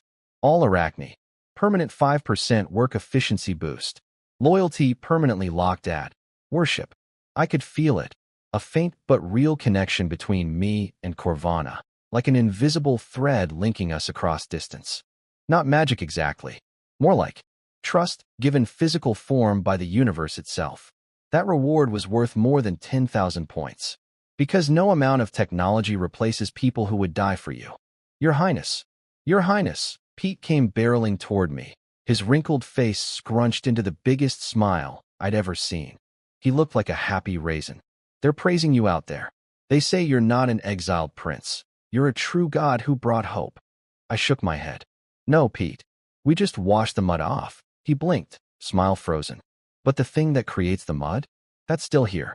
If we don't fix the source, tomorrow the filth grows right back. Pete's brain locked up. In 60 years of life, this man had never once asked why things were dirty. They just were dirty because people were lazy. End of analysis.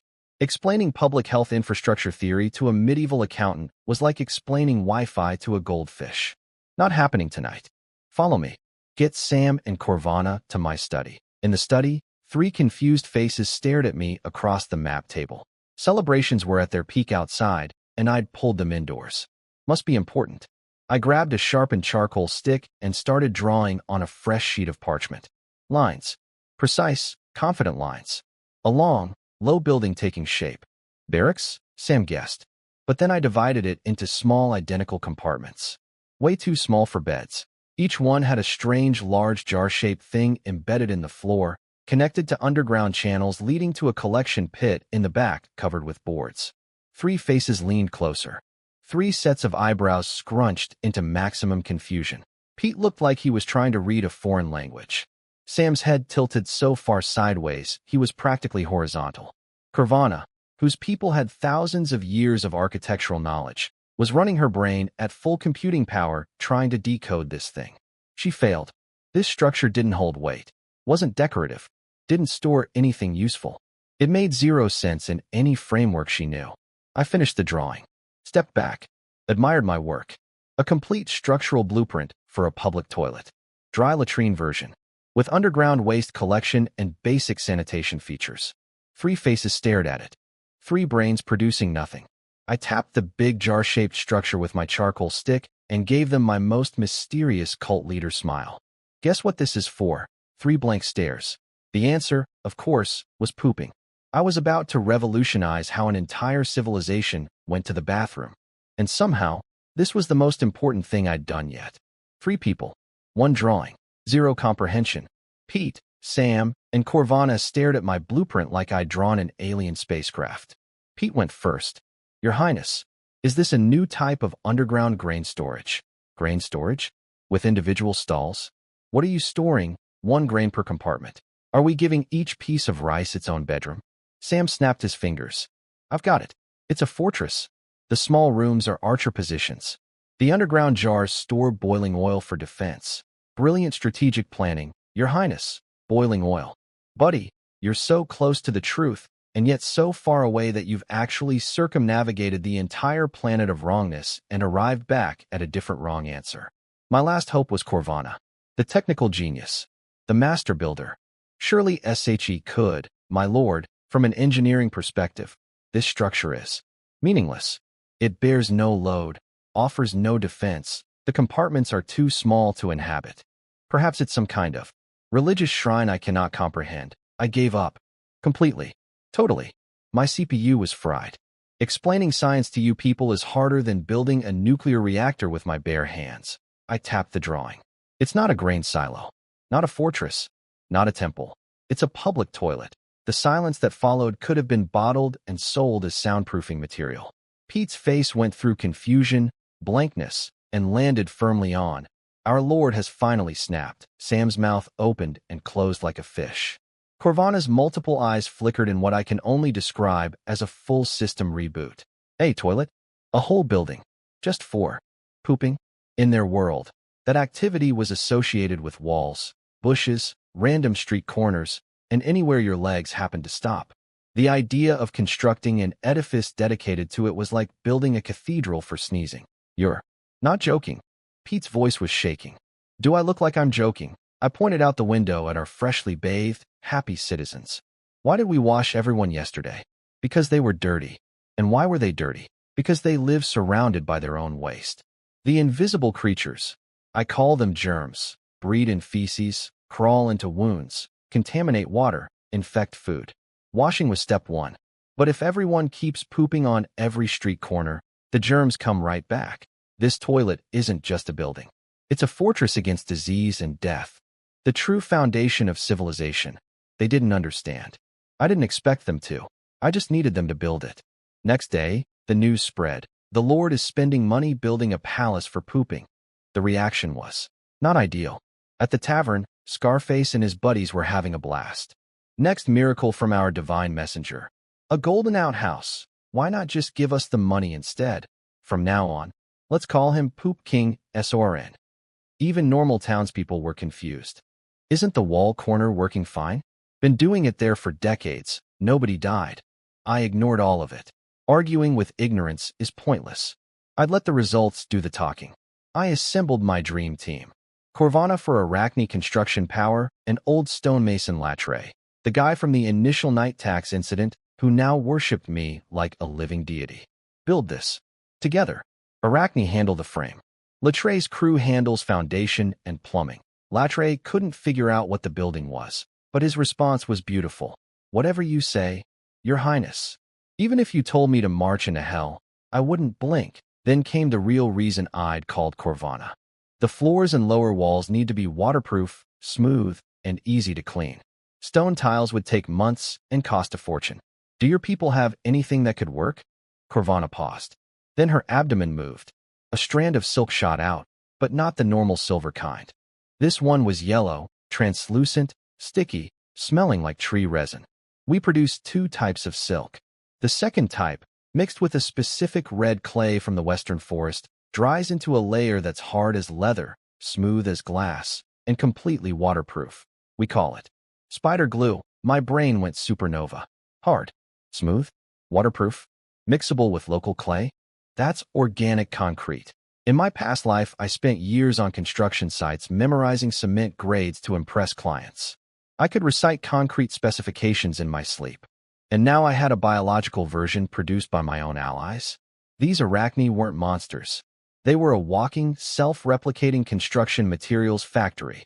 Corvana, you're my goddess. I grabbed her hand in excitement. Her massive body stiffened. Was that a blush on the Ice Queen's face? She pulled her hand back. As you command, my lord. Voice slightly higher than normal. Construction exploded forward. Human workers dug foundations and processed lumber under Lattre's command.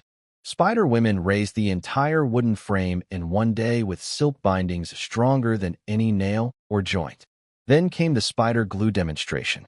Red clay mixed with yellow silk, stirred by arachne legs in a rhythmic, almost ceremonial motion.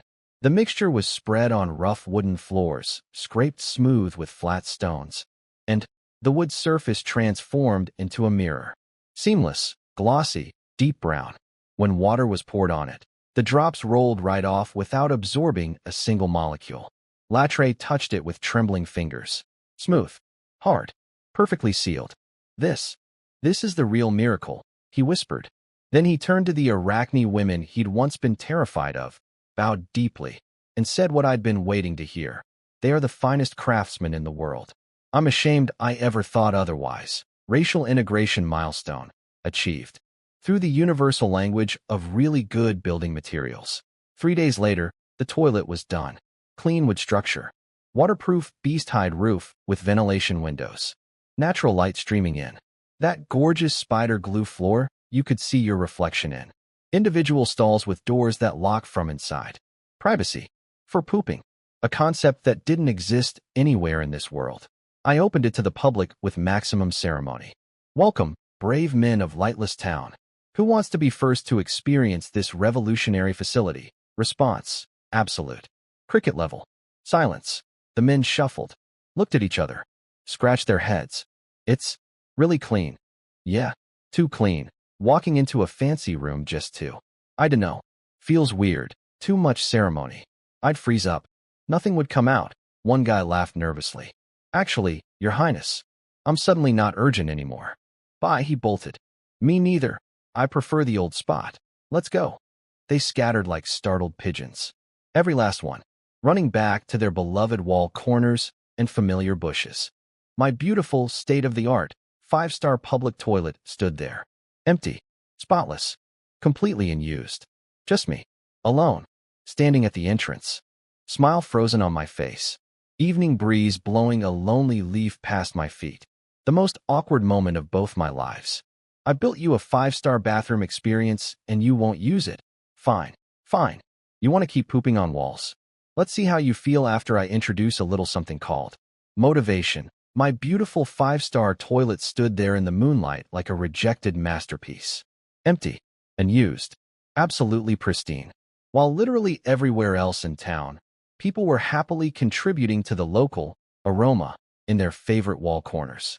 I built you a private bathroom with doors and locks and a floor you can see your reflection in.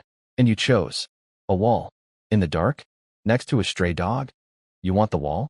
Fine. Let me show you what happens when civilized leadership meets stubborn peasant bladders. The nice guy mask came OFF. What replaced it was the cold, calculating smile of a man who spent his previous life surviving corporate politics and construction site power plays. Next morning, town bulletin board. A new announcement, written in the biggest font I had.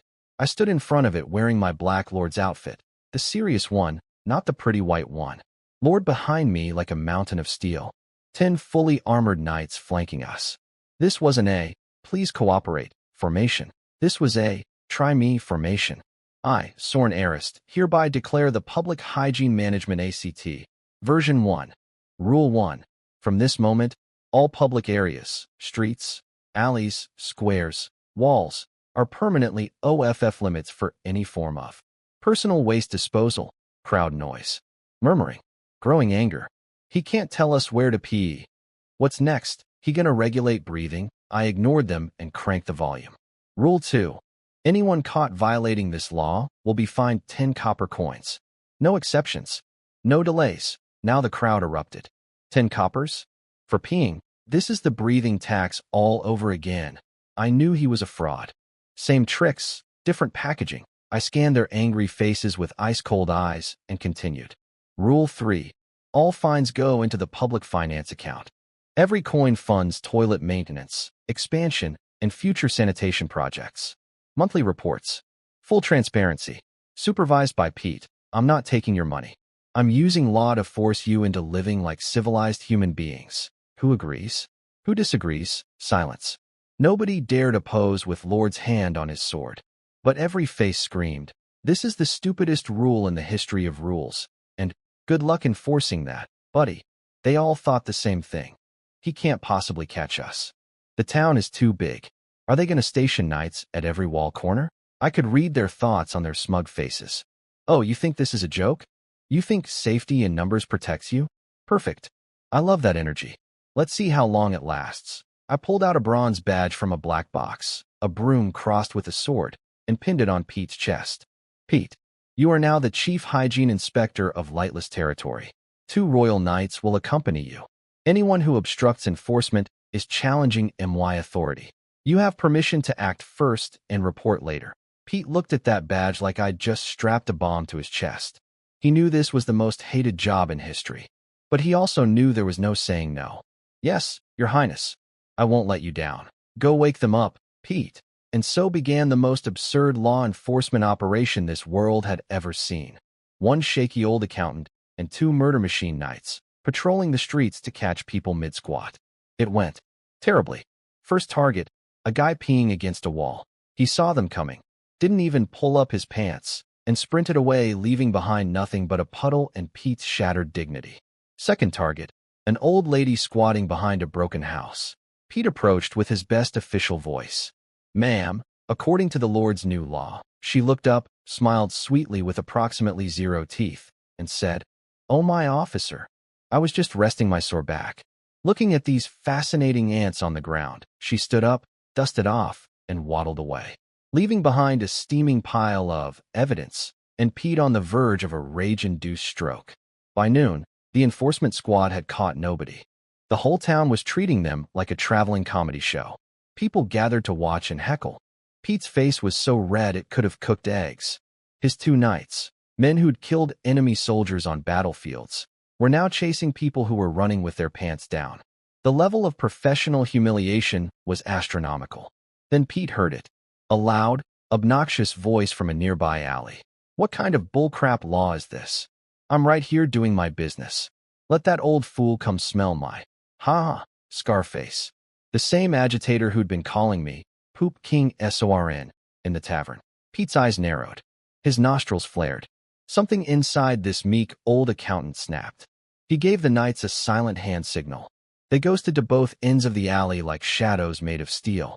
Scarface finished his business, pulled up his pants, turned around feeling great about himself, and stared directly into the chest plate of a 7-foot knight blocking the exit. Then another one behind him, both with swords ready. You. Pete walked in from the light. Backlit. Dramatic. Voice colder than I'd ever heard from this man. Greg, you're under arrest. Scarface drunk courage crumbled, but his mouth still worked. Arrest? For what? Pooping is my freedom. My natural right. You can't. Pete exploded. Your freedom is making everyone smell your stink. Your freedom is why the blacksmith's son almost lost his arm. Your freedom is turning the clean home our Lord gave us back into a cesspool. Each sentence was a step forward. Each step pushed Scarface backward. The old man who used to tremble at loud voices was radiating fury like a furnace. The crowd gathering to watch was stunned. This was Pete. Pete, the mousy accountant? He was channeling Lord-level intimidation energy from somewhere deep inside. Pete stopped inches from Scarface's nose, extended one bony hand. Hygiene Management Act, Rule 2. 10 copper coins. Now I won't pay. Try and make. Behind him, a knight drew his sword exactly 1 inch. Cold steel touched the back of Scarface's neck. Every word he was about to say died in his throat. His legs turned to jelly. He knew, with absolute cellular certainty, that one more syllable of defiance meant his head rolling on the ground. He fished out 10 sweaty copper coins with trembling hands and placed them in Pete's palm. Pete didn't even look at him. He turned to the crowd, held the coins high so everyone could see, walked to the collection box, and dropped them in. One by one.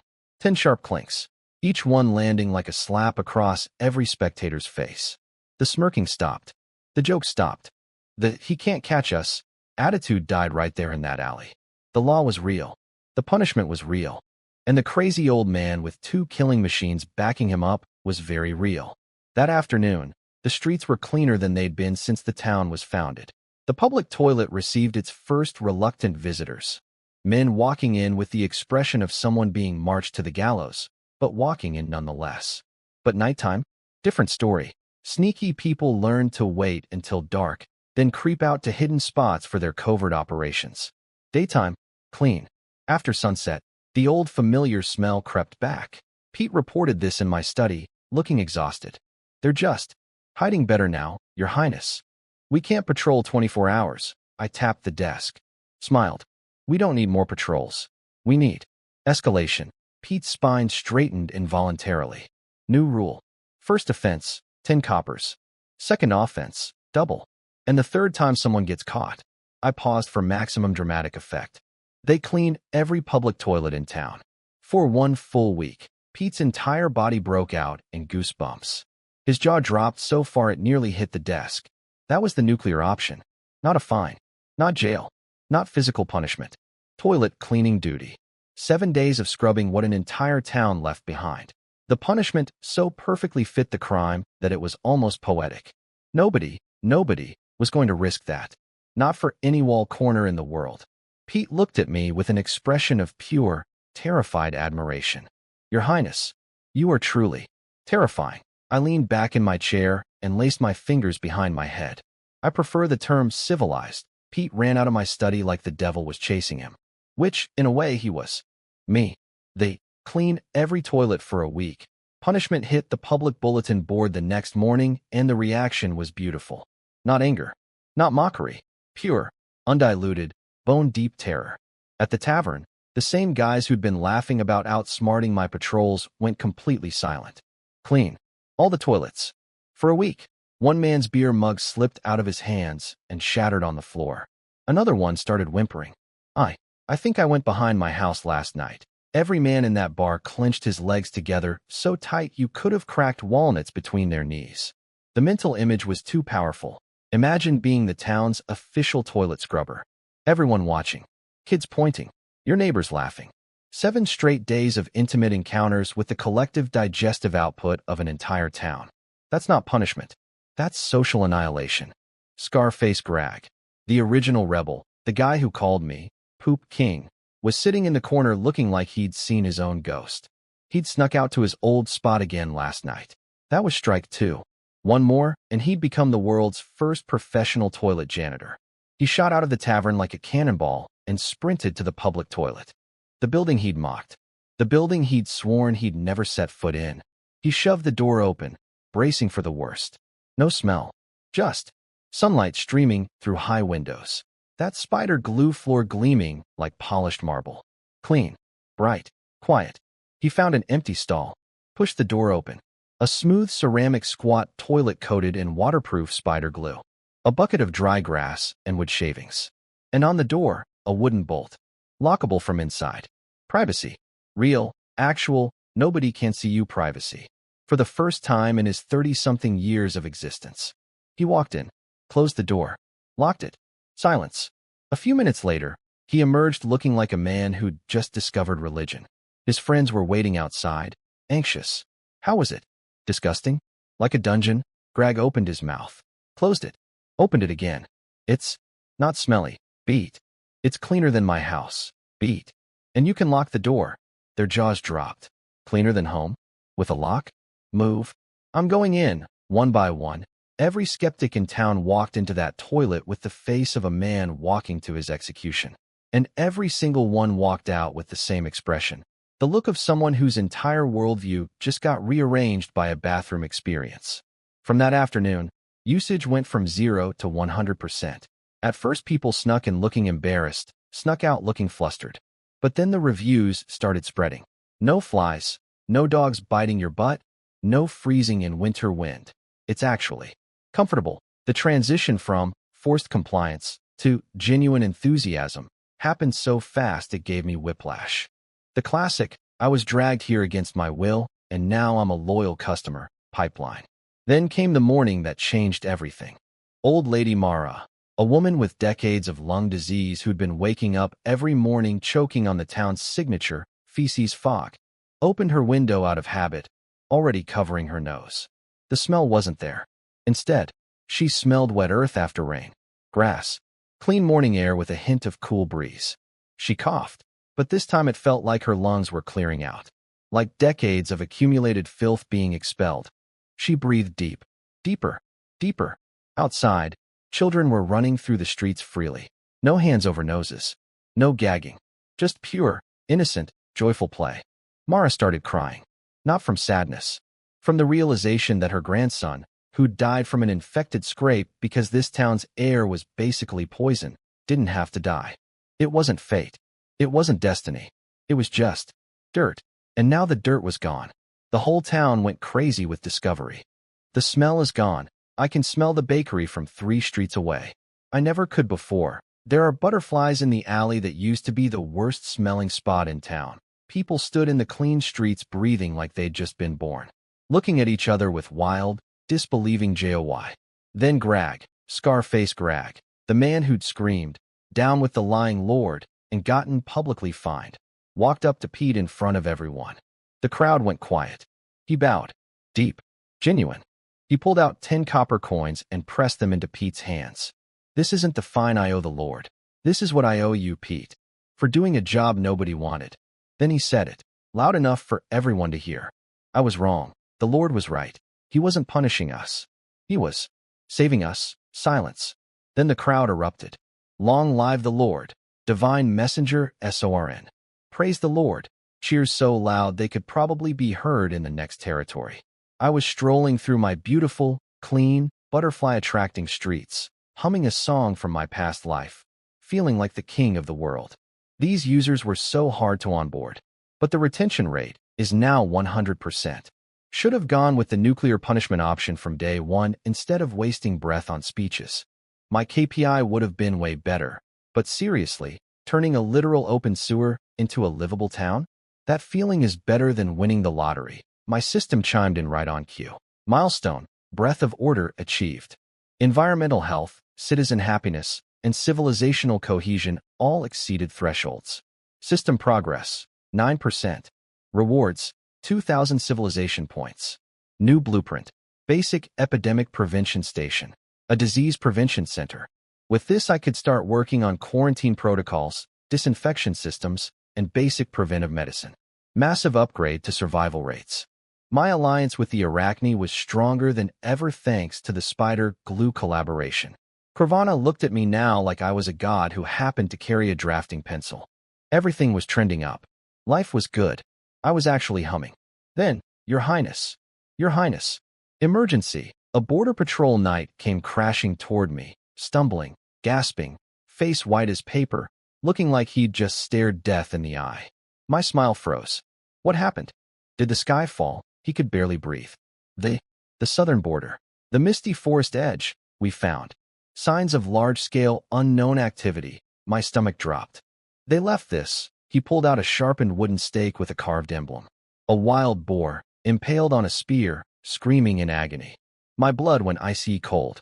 I knew that emblem. It was on Barton's hunting permit, the one I'd ripped to confetti in front of the entire town. Viscount Rosek's family crest. The knight's voice cracked with fear as he delivered the final blow.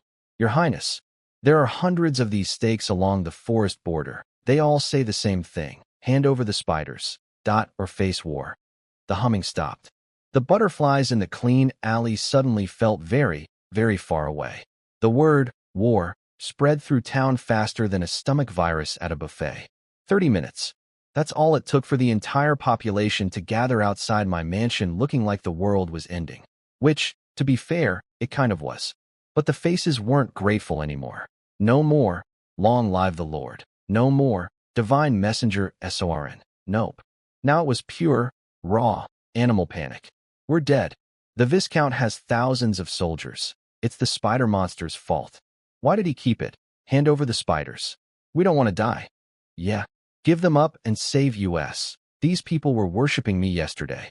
Literally yesterday, they were crying tears of joy because their streets didn't smell like sewage anymore. And now they wanted me to hand over the Arachne. The same people who built their houses, like returning a defective product. User loyalty, 0. Customer retention rate, negative. I just ran the most successful public health campaign in medieval history, and they're ready to one-star me because of a threatening note? Should have kept the receipt on those soap bars. Old Latray was in the crowd, shielding his daughter, screaming at people. Are you all insane? The Lord saved us. The Arachne built your homes. How can you be so ungrateful? His voice got swallowed by the mob. Gratitude? We're about to die? Save your speeches. Someone tried to rush the mansion door. My knights shoved him back with a sword pommel. He hit the dirt hard. Riot incoming. I opened the doors. White Prince uniform. Lord behind me. 10 knights in formation. Swords in the ground. Clang. One unified sound. One wave of killing intent that turned the entire square into a freezer. Instant silence. I walked down the steps and found the loudest mouth in the crowd. The guy screaming, hand over the monsters. You. Come here. He nearly collapsed. Stumbled forward shaking like a newborn deer. Who did you want me to hand over? I. Are you trying to teach me how to be a lord? And no, Lord. Lord appeared behind the man like a magic trick made of murder. Smack. One open-handed slap sent the guy flying. He rolled twice, spat blood and teeth, and stayed down. The entire square turned into a cemetery. Not one breath. Not one sound. These people had only ever seen my gentle side. The water-purifying, soap-making, toilet-building nice guy. They forgot that behind every civilization builder stands a man willing to break faces to protect that civilization. I swept my gaze across every terrified face. I am the only lord of lightless territory. My law has one rule. Everyone who lives here and works here, human or Arachne, is my citizen. I do not trade my people. Not for money. Not for peace. Not for anything. If war comes, then war comes. But anyone who tries to undermine morale, divide my people, or tell me what to do. I glanced at the bleeding man on the ground. Doc gets that. Any other volunteers? Silence. Every head dropped. Every mouth sealed. I turned and walked inside. Door slammed shut. Then I collapsed into my chair like a deflated balloon. Acting tough is more exhausting than actual construction work. That speech almost fried my brain. I don't trade my people. Sounds great, but what am I fighting with? Harsh language. Pete and Sam were kneeling in front of me, white as ghosts. Pete held up the account book with trembling hands. Your Highness, food is almost gone. Weapons, a few dozen rusty swords, and some bows with broken strings. Money, a handful of gold coins and some copper. And the local guards? Several already deserted when they heard about the Viscount. No money, no food, no weapons, no soldiers, not even reliable morale. This was everything I had. My entire war chest, the contents of which could be summarized as nothing. Going against a well-funded hereditary Viscount with an actual army?